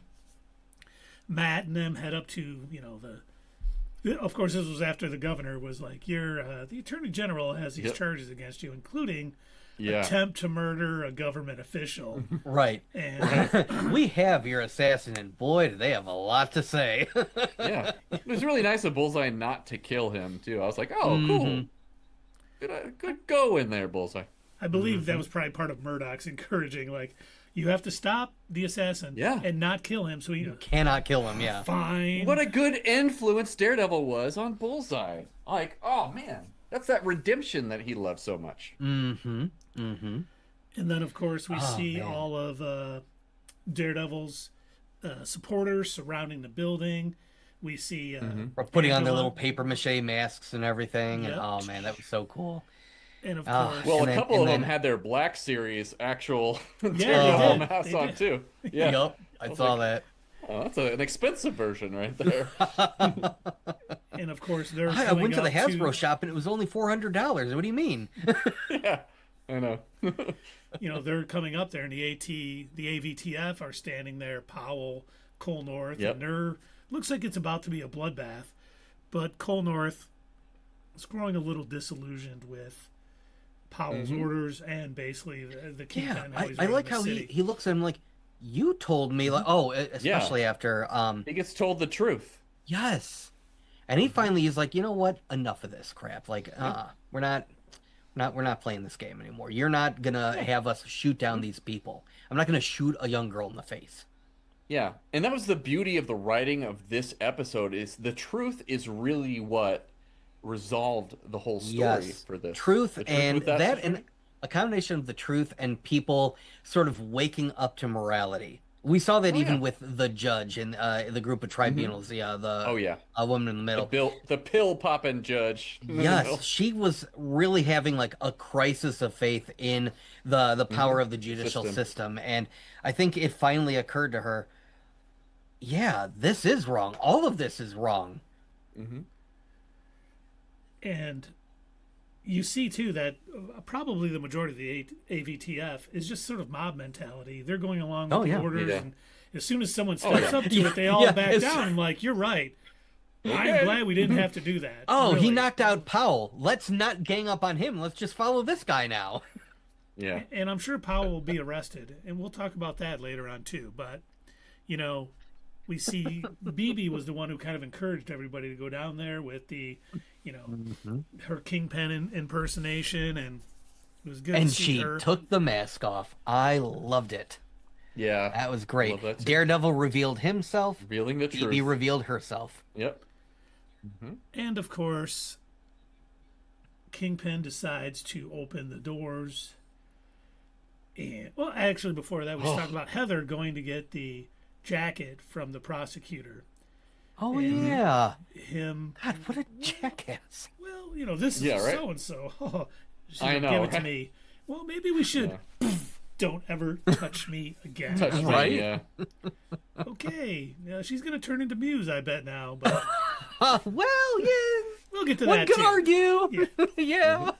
But then, as these people are coming into the building, Fisk Yeah. decides to walk out in them, and I did And not he like know. opens the doors and says, "Boo!" Like, I did he's not know full we on were monster going at this point. I didn't know we were going to get Fisk as Vader in a hallway scene. Right, going down Oh the my hallway, gosh. just slaughtering. Slaughtering. I thought the Yeah. same thing. Holy crap! I was like, oh, Crushing skulls, breaking backs. Oh my god, just punching people like down the hallway. I'm like, oh, oh. when he picked that kid up and like broke his back on the corner Yeah, of the yeah. wall, I was like, Yeah. I cannot believe I'm watching this on Disney Plus. If This you would have is told insane. little Keith that Disney would have a show like this Yeah. on their on their stream, I would have been blown away. Yeah. And I want to talk And he about was something. covered in blood, and he's like, "Oh, I was just trying to do what's best for you guys." Imagine Covered in like blood. Hillary Duff or Selena Gomez doing the little like wind with the Mickey Mouse. Next on Disney Channel, it's Daredevil. The season 2 finale of Daredevil Born Again. Brought to you by Cutes and Stuff. After that, Wizards of Waverly Place. Oh boy. But in one of my other favorite scenes in this, when Matt's like, okay, we need to go, Jessica. We need to, I hear the AVTF coming or whatever. And she just takes a huge swig of whiskey. Yeah, I And love I'm that. like, Totally, Jessica. Yeah. Oh, good. She's still an alcoholic. Cool. well, her husband's overseas. There's a lot going on. Well, her boyfriend, There's a lot baby going daddy. on. She's stressed. Yeah. Yep. And, they end up fighting. Angela joins them, and it's good to see her once again. Much like in Maul, they Oh, did yeah. not rush her to this white tiger persona. No. Built up through the season, and we kind of see that coming out. I'm sure we'll see it more in season 3, but they I loved how they showed her bouncing off of the walls and everything, just tiger-like. I was like, this is perfect for White Tiger. I love it. It really is. We need to see more of her in season 3. I thought we would get her earlier in the season, and I'm not disappointed that we didn't. I am glad that they I'm not gave it either. room to breathe and allow slow her burn. to grow as a person. Yeah, I'm glad they took the slower approach to it. That was a good idea. Oh, but then we find them. They're coming in. Fisk is standing at the top, bathed in blood. Like you guys were saying, I did Yeah. this for you, New York. I always had your best things. And the crowd just goes berserk and starts Crazy, charging yeah. Fisk. And he is just throwing people everywhere and murdering. We see, Daredevil. Before he even got up to that point, we saw him throw 2 people down the stairs. And I'm just like, Yeah. oh, man. Now, Yep. before this point, we forgot to point out, before his, Vader hallway scene reenactment, he was offered an out. The Attorney General, called, and he refused to answer, so the Attorney General Yeah. ended up calling, kept calling to basically give him an offer and said, okay, look, if you get out of town right now, you denounce your citizenship, you get out of New York, you leave, and it essentially sounded like being exiled from the country, essentially, is Yeah. what it kind of sounded like. You get the heck out of town, we're not going to bring any charges against you. And when I originally heard that, my initial thought, I believe in the justice system thought was, there's no way that ever happened. And then the realist part of my brain, oh, he's very rich, very powerful, has connections. Yeah, of course they're going to give him a way to get the hell out of the country because that's the only way. They lock him up, he'll find a way out. Unfortunately. And he'll rule his empire from the things. But I was Exactly. thinking, once he started So, murdering people, I was like, oh my God, they can't give him this deal either. But then that's what I thought. They were I'm like, chanting- there's no way that deal's going to go through, but apparently they still were like, no, this, yeah, we understand he, may or may not have murdered a bunch of people, but hear me out. Well, let me tell you something, too, I noticed the second time I watched it. They were chanting, kill Fisk. And he's got good enough lawyers that even though he murdered about 20 Self-defense. people... It was self-defense. They knew 2 things. He would probably have good enough lawyers that they wouldn't be able to pin any of those murders on him. Yep. And they know sending him to prison does nothing. Getting him out of the city he loves is a bigger punishment than sending him to prison. So, Oh, yeah. But yeah, so he comes down and he's getting ready to take on this mob of people, but we finally see yet another potential weakness for Fisk. Apparently, numbers. He Oh cannot yeah. handle a large group of people. Now we've seen, Fisk Hmm. be very powerful, very strong, and we, there have been a couple of people all throughout the Echo series, Hawkeye series, and this saying, "Oh, Wilson Fisk is too strong. He's too powerful. What is he, a mutant?" And it's like, pick up a comic book, okay?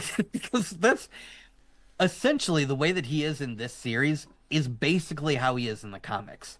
Oh yeah. And 100%. I go over this in my in focus of the Kingpin is that he's just weirdly really strong. That's Yeah. like his whole 300 deal. pounds He of pure looks fat, muscle. but he's pure muscle. Yeah, Hmm. Yep. yeah. And he works out and he does martial arts and he does all that, which was So covered very Sumo. well by Doug in his Yeah. in focus of the Kingpin. So if you haven't so seen it it, go watch it. took a lot of people to finally like just about bring him to Yeah. his knees. And they probably would have killed him had Daredevil not intervened. Not intervened. Yeah. That is the second Beautifully done time too. Daredevil has saved Saved his Wilson life. Fisk's life. Hmm. Yep. Yep. He keeps doing it. Yep. Yeah. And convinces him And to it take all the deal. comes back. And it all comes back to the first season too, when they're in that diner talking to each other. Like this Yep. scene mirrors that scene perfectly. This the Yeah. retribution you were talking about. He's like, no, this is grace. It's like, how about grace? It's like we don't have to continue to do this, and it's just brilliant. And then I even though love. we didn't get, yeah, you're right. Even though we didn't get a post-credit scene in the aftermath of all this, we see Fisk is gone from New York. He's at a beach somewhere. The Yeah. AVTF officers are arrested. All Glenn, arrested in orange jumpsuits. yep, Glenn puts on the Muse mask. I knew was that like- was coming. Knew it. Yeah, been calling that before the season even started. So. I kept thinking, I'm like, it's a red Confirmed. herring. It could be a red herring. Are they Yeah, red you herring did. with it? Nope, they did Yep. not. Well Nope. done. Then we see Jessica reunite with Luke Cage. It was good to see. Reunited, and it feels so good. At Alias Investigations too. Yes, that was awesome Yeah. on the door. Hmm. That was nice. Yeah, we basically got kind of like a wrap up for all of the main characters Yeah. towards the end of this season. Yeah, it was a bit unusual, as you pointed out, that we didn't do that in any sort of like end credit scene, which normally would be the way they would go about this. But no, they found time towards the end to kind of make sure to give everybody their own little conclusion, sort of Yeah. tie the bow, nice and neat. We We got to see Daredevil and just enjoying just a little bit. I really thought that he was going to get away. I thought that it was a nice, happy ending for him. I did not expect what twist that we got. I did not expect No. the police to show up. I figured It was they'd be like, perfect. you know what, you helped us out and you took care of this, but I guess somebody's Yep. got to pay for these crimes. Yep. Yeah, and they were listing off the charges. He's like, "Oh, the charges of Daredevil." Yes, I he picked up on says that that- too.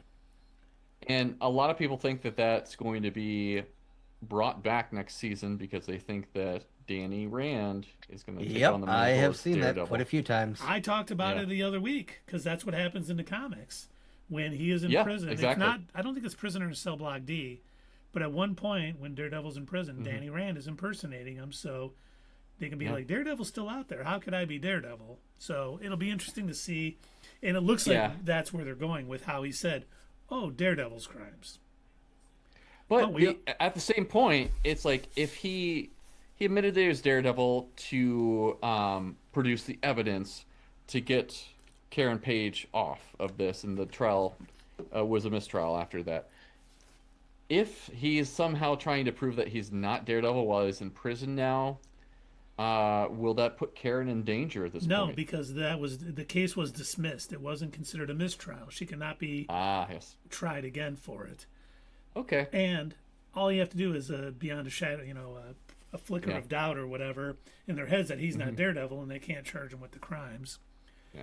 Because it's now that everyone knows he's Daredevil, there's two ways he could handle this. That they could either have Doctor Strange come in and remove, everyone Yeah. from this. In the comics at one point, the Purple Man's kids who the Kingpin was using to control all of New York, made everyone forget that Matt Murdock was Daredevil. Hmm. Oh boy. I don't think that's going to happen either. I think there's always going to be.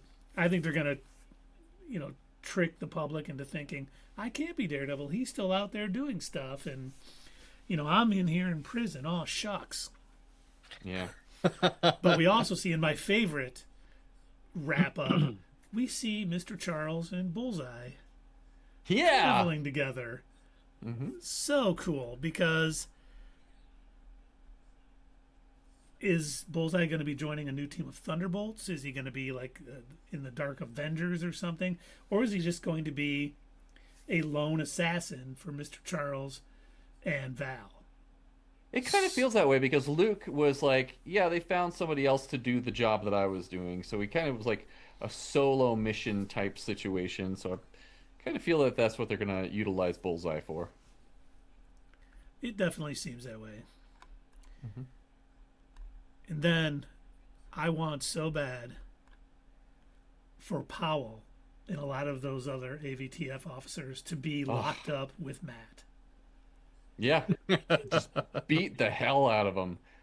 Like, please, give me... First episode, just pounding on Powell's face. Yep. If they open that up, I will give it a 10 out of 10. You see, what you don't understand is I'm not locked in here with you. You're locked in here with me. Yeah, Watchmen recall. Yeah.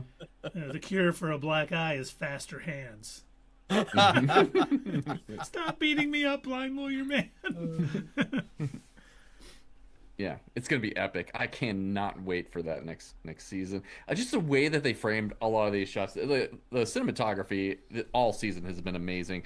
But just the way when they're locking up the door and you see the window on Daredevil and then they close the window on him, the way that they framed Wilson Fisk on the beach too, and to intercut those two perspectives, it was just well done, just visual storytelling at its finest. And you know what else I hope we see next season? I hope Daredevil has an ally in prison.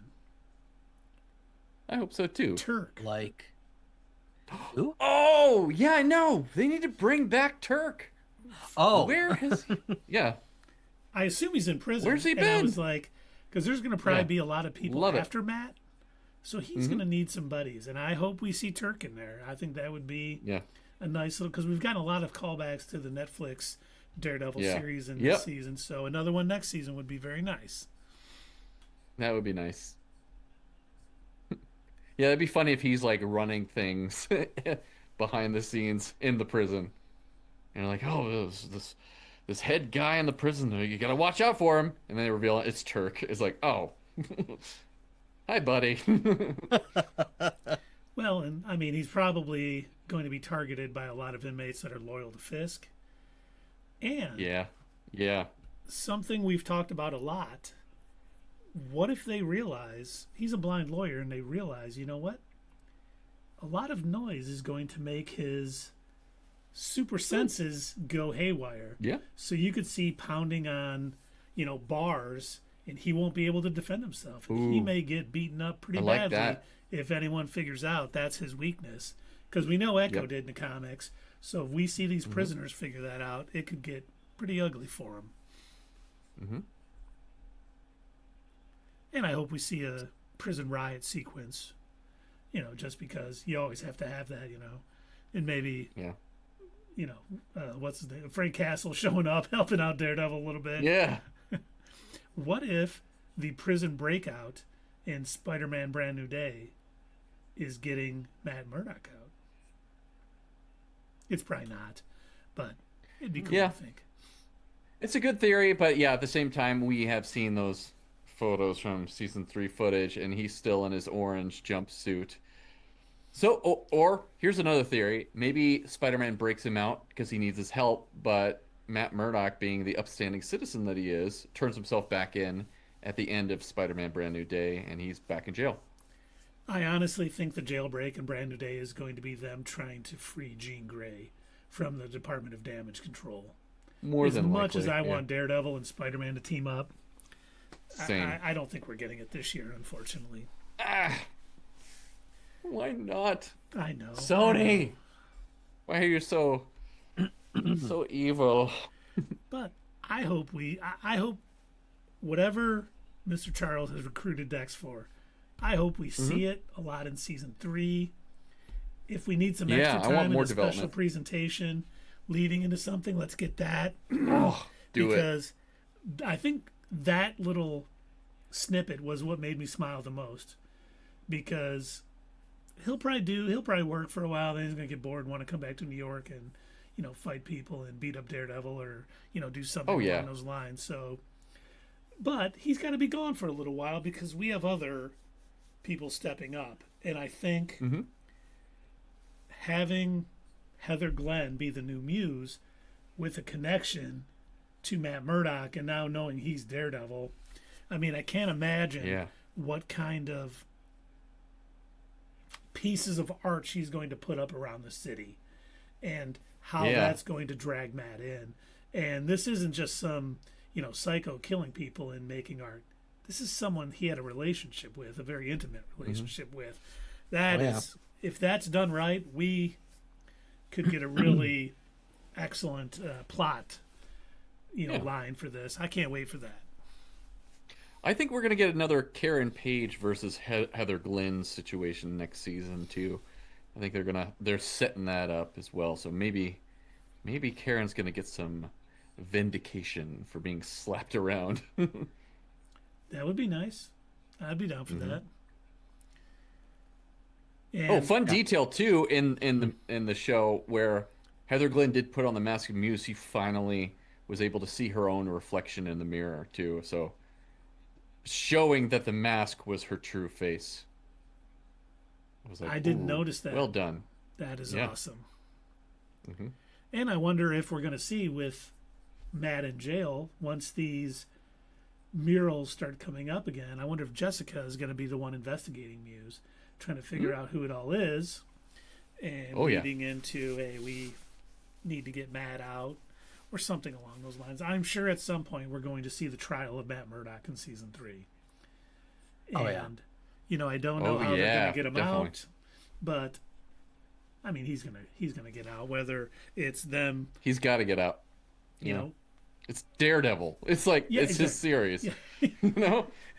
Whether it's someone impersonating him out and putting a specter of doubt into people's minds that he's not really Daredevil, even though he admitted it and through his Billy Club and stuff, or they just are good enough to say, what am I actually being arrested for? I didn't sink the Northern Star. I was on it. Is that a crime, or is that really a crime that should have me in jail? I was saving people in self-defense. It'd be funny if they actually get him for attempted murder of Bullseye. Yeah, he did throw him off the roof. Yeah, that's true.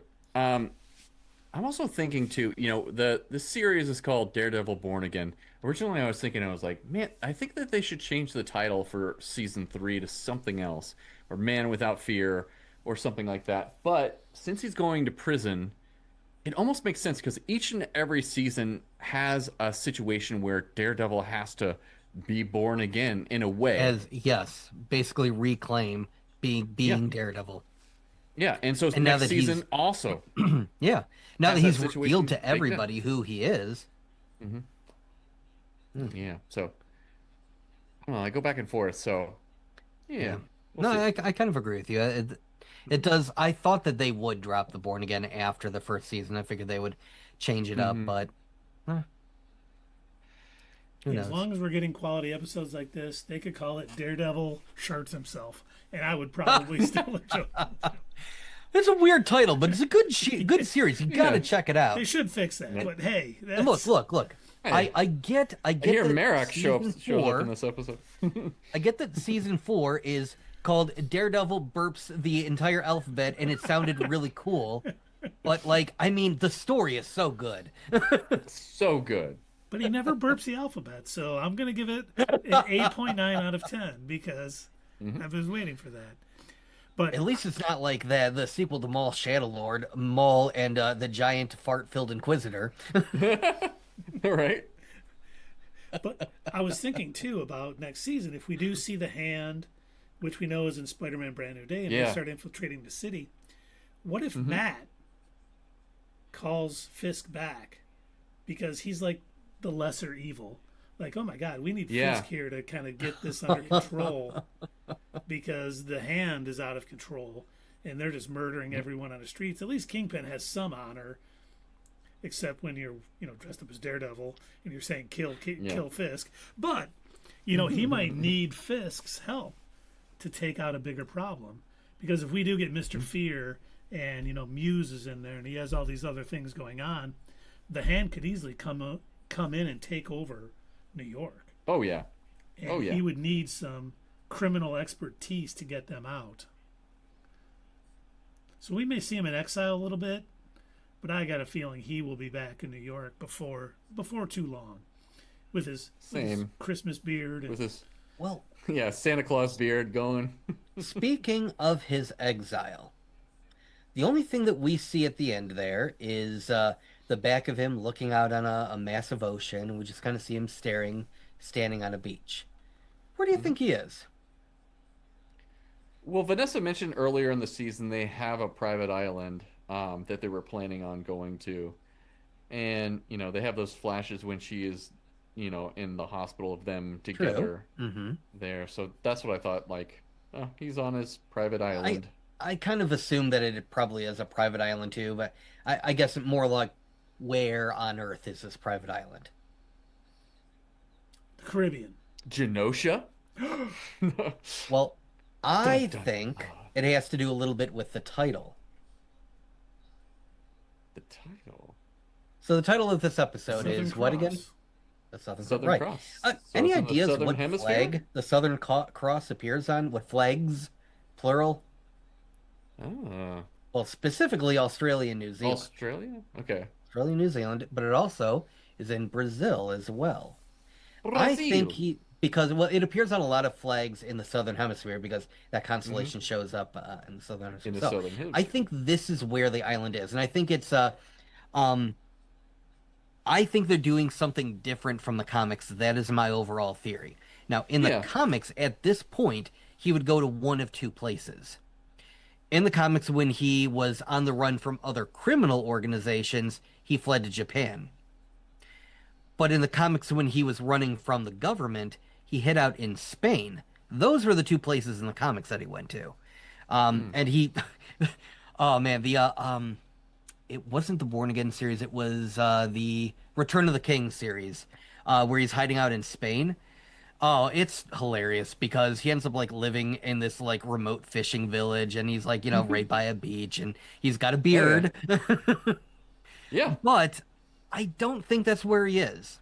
I think the MCU is doing something different. I would love to see them touch on that, him going to one of his two main spots where he goes whenever he's being ousted. But I think maybe the MCU might be switching things up. And I think, again, it's a bit of a stretch, but I think the title of this episode has something to do with it. I think it's called The Southern Cross for a reason, because I believe that he is somewhere around Australia or New Zealand. That is my guess. Now, again, there are no comic stories where he ever goes there. But, I don't know. That's my thought process. I like it. I like how you tie it into the title. That makes a lot of sense. Yeah. And I do hope next season, too, we see a lot more of Angela Del Toro as the White Tiger. She's I hope so, too. While Matt's in we will. prison, Yeah. we'll probably get Luke, Danny, step up. Jessica, Angela helping a whole patrol new the cities. Defenders. Yeah, Yeah. And Spider-Man? I hope so. Oh. But Sony Daddy probably ain't gonna let it happen. I know. We're basically the MCU. Ugh. It's like that's literally we're the in only the thing that will make the MCU. series better is getting Spider-Man on it. That's like, oh, See, all we got to do is go to Sony and be like, "Hey, we let you use Michael Keaton as the Vulture in Morbius. We need to have Tom Holland as Spider-Man in Daredevil Born Again Season 3. Well, you did do us that solid, but wait a minute. Morbius didn't make any money. It actually hurt us financially. We think Spider-Man. That was your own fault. Yeah, right? That's all on you, buddy. That was That's all on on you. you. Sony execs aren't going to think that way. Who No. the MCU Oh, tricked man. us into giving us the Vulture? Rick and Sony. What a steal. But should we rate this episode, gentlemen? I think we should. So, I loved this episode. I commented, I think I was going back and forth with Chris about how this was such a perfect ending, and it really was. I mean, Yeah, it ending was. being the key word. If we didn't know they were coming out with another season, I would have watched this and been like, well, they've tied Perfect up all cap. the loose ends. Sure, Daredevil is in prison, but he also revealed his identity, so it's all good. And part of me was actually wondering when I was watching that episode, I was sitting there thinking, like, did they not know they were getting renewed? Is that why they wrote it this way?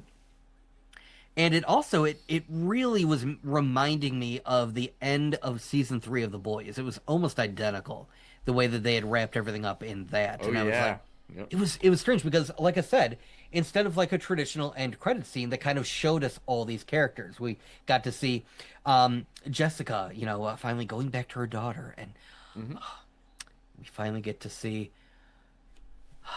her husband coming back, and he's done with his mission overseas.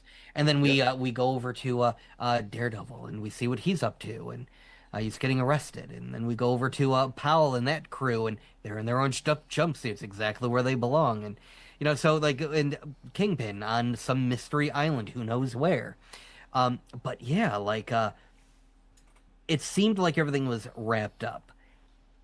But also at the same time, as we've been doing through this whole breakdown and review, it is so open to so many theories, especially knowing that these characters, a lot of these characters are probably going to show up in Brand New Day. So it's, at least we know the Hand will specifically. So we know that there's some tie to Daredevil, even though he insists he's not in the movie. But yeah, he's in the movie. But no, this episode is fantastic from start to finish. I love the fact that I love the way that it essentially ended with Matt convincing Wilson. He was like, just Yeah. like talking to him, and you Instead kind of of a pointed fist this fight. out also, that it sort of is almost like a reflection of when they met in the diner, and it Yeah. felt very a similar. mirror. Just they're not fighting; they're done fighting. Matt knows that's not what's going to work. That's not going to get through to No. him. Nope. And I also like that he plays to Wilson's sort of ego when he was like, now, I believe that you care about this city as much as me. And it's like, Yeah. does he? In your own twisted But way yeah, of control. his own twisted Yeah. way. He thinks Yeah. he does. So Matt's going to use that. But yeah, I like how at first Kingpin is like, no, I won't accept the deal. But as soon as Matt is like being logical with him, using his lawyer self, not Daredevil, Yeah. using Matt Yeah. Murdock, the lawyer, to convince him that he should take this deal. And also, by the way, I think that was intentional. We see as he's going up the stairs, he takes his Taking mask off off. his Yeah. cap. Yep. And I think that was to put on his mask of, and Heather Glenn kind of points it out, that she thinks that, She does. It's perfect. yeah. I mean, oh God, it's like, it rhymes. Yeah. It Right. was so Yeah. well done. And so the fact that he's able to take the mask off and just be Matt Murdock, the lawyer, and convince Kingpin, like, look around, like, you're not going to get out of this. This is the best thing. Really, there is no better offer. Just take the deal. Yeah. It's a great offer. Okay, I will. You'll understand if I don't shake your hand. Yeah. You get to go sit on a beach all day and not be locked Right? up or in prison or sent to the electric chair, buddy. You got it good. Which is what he would probably normally get if he wasn't Yeah. who he was. 100%. Oh man, but yeah, it was just such a fantastic episode. I mean, perfect way to end this. I cannot wait for more, but the way that they tied up all the loose ends and kind of gave us the ending that they did, I'm also of the mind that I can wait. I'm good with waiting because Yeah. it isn't as prominent of a cliffhanger. Yeah, we want to know what's going on with Daredevil, but he can handle jail. We know that. We've read the comics. He's good. Yeah. He was very content, Oh yeah, you know. yeah. You know. Um, now I'm under the assumption, based on what he said to Karen when they were sitting in the restaurant, did he get disbarred? It sounded like he did. Yes, he It did. does sound like that. I He's like, thought I used so. to be a Okay. lawyer. Yeah, yeah, I thought so. Okay. Well, anyway, I just wanted to It makes cast it as sense. positive. Yeah. But I am going to give this, and I just don't have a choice because it was Hmm. too good. This is one of my very rare, does not happen that often, 10 out of 10. It has to be. This episode was too good. Too darn good. And overall, I'm going to give this season a 9 out of 10. I cannot wait for more, but this was so well done. I mean, this was even better than season one. They Hmm. clearly got their ducks in a row. They For sure. figured out how to tell this story. Hmm. Oh, please don't drop the ball in season three. Yeah, I mean the way that they tied things from the first episode in the season all the way to the end. The Yeah. cinematic shots we got, Fisk walking in. Hmm. I didn't even notice that Heather, saw her face when she put the mask on for the first time. Yes. Her Shucks, you'll have to go see it testimony again. about, yeah, darn it, her testimony about the vigilante is the mask the real them, or all that stuff just played perfectly into everything. They had this all mapped out from day one, Yeah. and Yeah. it showed, and it was beautifully acted. Charlie Cox, Vincent D'Onofrio, little soprano boy, I can't think of his name now. Michael Daniel Blake. Gandolfini. Yeah, Michael Gandolfini, Yeah. Jessica, Kristen Ritter, everyone. Like there was never any time in this entire series when I was like, ugh, they're not doing a good job. Everyone did their part, well directed. God, I'm with you, Doug. I watched it and I was like, wow, they wrapped everything up so nice. The only real cliffhanger we kind of got is Heather putting the Muse mask on. Luke saying they found someone to get me and Bullseye, but it's not anything like we're like, oh my God, I got to know what happens. Mm-hmm. The main story, the fight between Fisk and Daredevil that is destroying everything around them and everyone around them came to a conclusion for now. Yeah. It's complete. Yeah, yeah. It'll come back, I'm sure. But For now. he broke the cycle. Yeah, that's all we He can was ever the have. one who stopped using violence as a means, and like you said, he used his lawyer logic to convince Kingpin to take the deal, leave New York, and be thankful you got it. And just loved it. And seeing BB too getting hired by the New York Bulletin. We didn't talk about that. Oh, yeah. yeah. And Oh, and then of course, oh my God, we had to get another shoebox of clippings. yeah, Yep. Why is that such a why is it a trope in so many things? Here's the obligatory shoebox Well, of yeah, we just got that in the boys too. So right? I was like, when he was bringing it, I'm like, no, it's not. is that an A Train box too? yeah, yeah.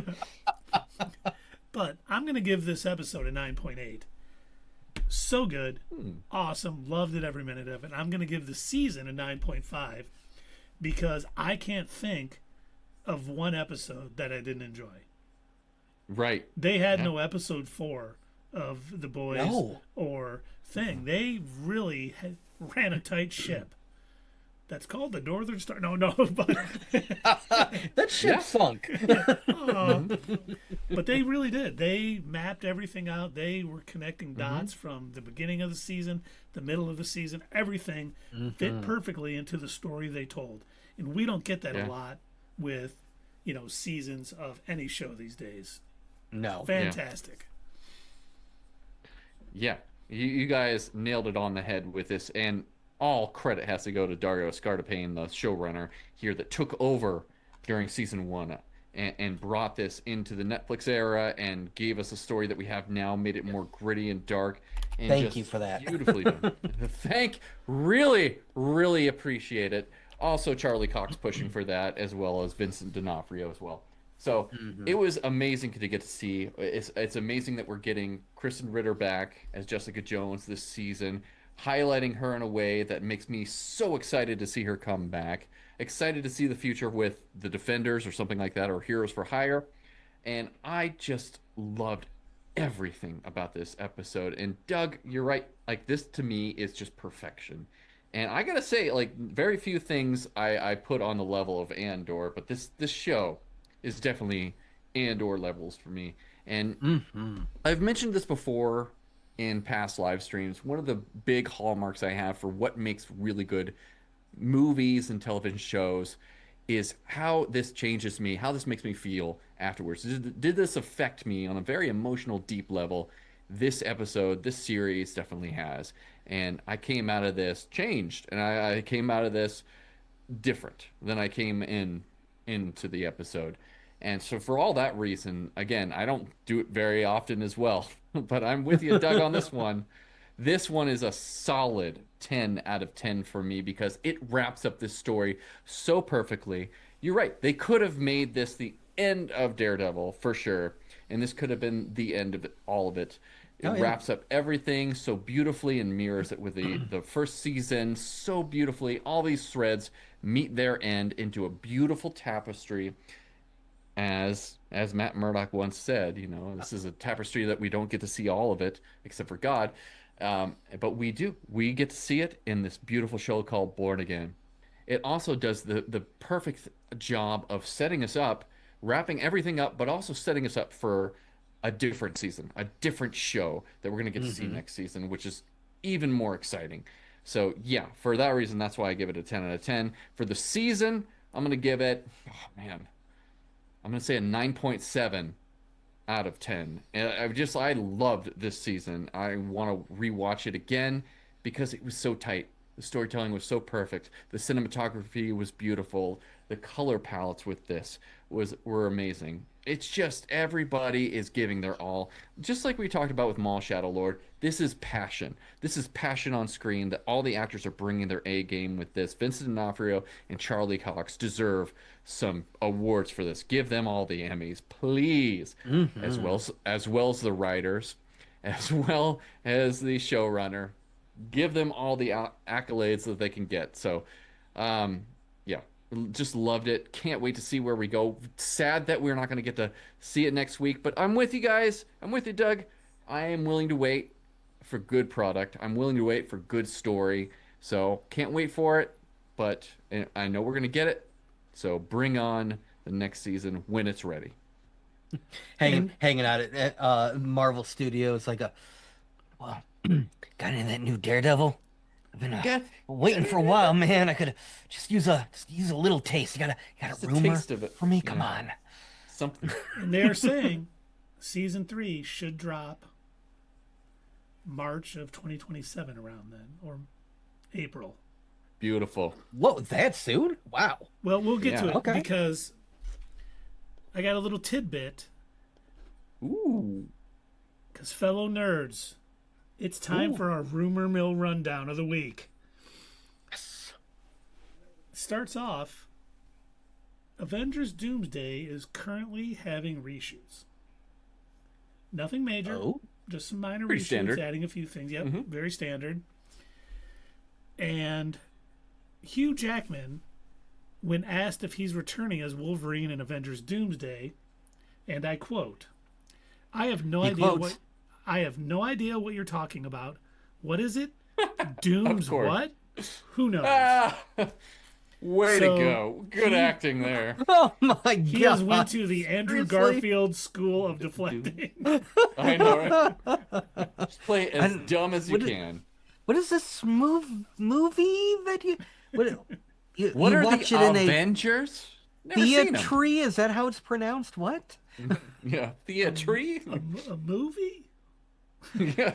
I'm What are sorry, they? I'm not familiar. Motion pictures, like pictures that move. Oh is no, this? no, I don't do that. Andrew Garfield. Yeah, I'm not in Doomsday either. Yeah. Or Secret Wars. Stop talking to me. Wait, you weren't even invited to the show. What? Yeah, I'm just here to say I'm not in it. Yeah. I'm Just so you know, obligated by Disney to Not say in so. these two things. I just became friends with Hugh on set. I mean, Yeah. Of a non-related movie. Yeah. now, this next one is kind of what we were just talking about. Daredevil Born Again, Season 3, is wrapping production in early July. which Dang, it's unfortunate that's a because tight we production. saw a lot of behind the scenes stuff before this season ended. Oh, yeah. and Again, like so many leaks. and of course, one of the biggest leaker, Luke Cage, is said to have a very big role in season 3. Oh, Which yeah. I wonder if that bet changed good. when he released the Charlie Cox in prison garb outfit like 2 weeks ago. He Whoops. posted Oh, yeah. it and brought it back really quick, gonna- but can't imagine they were too happy about that. But Yeah. it still didn't ruin this episode in any way. Even knowing he was going to the prison at the end, this episode played off about as 100%. well as an episode can. And Wilson Bethel revealed that Bullseye will have a new suit in season 3. Oh, so he's coming back. He will be back. He's one of the good guys now. Yeah. I can't wait. I really hope they finally give him the comic accurate Bullseye costume, because this I love the show, but the Bullseye costume I didn't really like that much. I wasn't a fan of. So I give me the original costume, please. That would be Or, fantastic. hear me out, carve a bullseye into his forehead. Listen, Yeah. Tundra Walker Jr., we are not having any of that. And let him play with it all the time too. Right.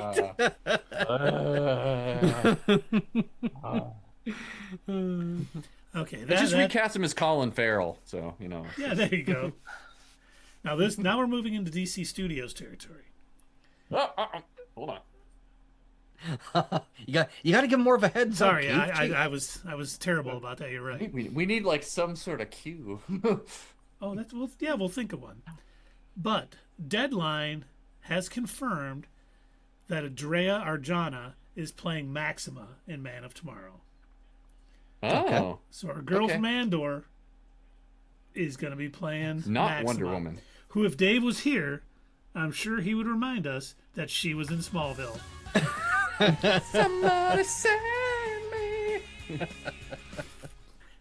And now, this next one, Chris was nice enough to share with us in our Slack this afternoon, but Oh, Matthew Lillard. Maxima. I know who she is now.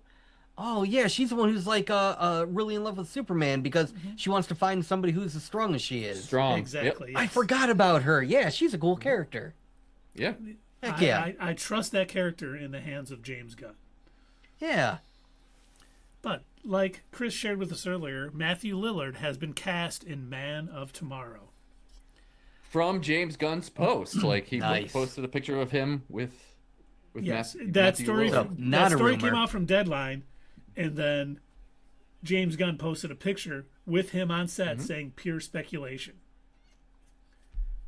Which he was What? I know. He was joking. Huh? Oh, I was going to say, I'm like, wait, what? Now, who do you think he could be playing in Man of Tomorrow? Do you think it's someone like Adam Strange? Maybe Captain Cold? Jay James Garrick? Gordon. The first James Gordon? Mm-hmm. That's who I think he's I- playing. Why would he be think- James Gordon in a Superman movie? They're all in the same universe. Matt, that's true. That's true. I don't think he is. I think whatever character he's going to play has to fit with, like, there are some actors that kind of put on the same sort of acting style every time, regardless of what kind of character they're playing. Like, Nicolas Cage is a good example. And I noticed that Matthew Lillard in Daredevil Born Again acted very similar to the way that he does when he plays, like, Shaggy and other characters. He has a sort of manic energy about him. And so whatever character he plays, I think is going to need to have a similar energy to them. Would you guys like to hear my guess? Yes. Yes. Plastic No. Man. That would fit. And I say think that would, for two that'd reasons. Be perfect. I say that for two reasons. One, I think he could pull it off really well. But Yeah. while on the set of Scooby Doo, back, this was actually a tweet from James Gunn in 2023. It says, Matt and I sat in a trailer with the head of Warner Brothers, Lorenzo D. something, on the set of Scooby Doo in 2000, and told him we wanted to do Plastic Man. Ooh. That is cool. I like that. I think that that's got to be, yeah, That's it. I could see that. That is the same type of weird sort of character that James Gunn likes to put in his movies and Oh yeah, shows. 100%. So that already fits with the type of style that he goes for. Uh, Plastic Man is a manic perv, so yeah, that kind of Matthew Lillard's acting style would work. Um, Yeah. so yes, I think that would be a very good guess. I would almost be now disappointed because that sounds so good. I'd almost be disappointed if that isn't the case. Well, let's hope that's the case because we don't want anyone disappointed. And No. we're about to talk some Star Wars rumors. Does someone Oh, want to change do we- their hat? Oh, wait, before we do that, do we know who is currently thought of is going to be the Wonder Woman casting rumor that just came out? I saw her name and I can't remember it now. Yeah. Ava de Demonica, or Demoniki. Okay. And originally they thought she was going to play Maxima, but obviously she's not Maxima, so rumors are switched. It sounds like they got him just a little backwards. Yeah. All right, ready to... Yes, all right. Okay. We only got two. These aren't really rumors. More news or notes, I should say. Okay. The London premiere of The Mandalorian and Grogu is tomorrow. Okay. Whoa, really? The premiere. Wow, early. why are they getting it so early? I know. don't know. Hmm. But Word as of these mouth, guys maybe? know, I saw the first 25 minutes Monday night with my son. You I did. will have a review coming out shortly, soon as. And I am looking forward to the movie. There were some parts that could have been better. Let's just say Andor ruined me a little bit on stuff. Yeah. Well, that's a high bar. Yes, So- it is a very high bar. And it was... I won't get into it here. We can talk about it some other time. But, you know, Check out that on Not Your Status Quo when it drops. yes, coming soon as I can. There's a lot going on, and I'm trying to get as much done as possible, but it'll be out soon. Doug already got the title card finished. It looks great. So It's beautiful. can't wait to get it out there for all of you to see. And then finally, Maul Shadow Lord is now the highest rated Star Wars show of all times on Rotten Tomato. Mm-hmm. 98%. Well deserved. Well deserved. Indeed. Yeah. That makes I'm surprised it isn't even higher.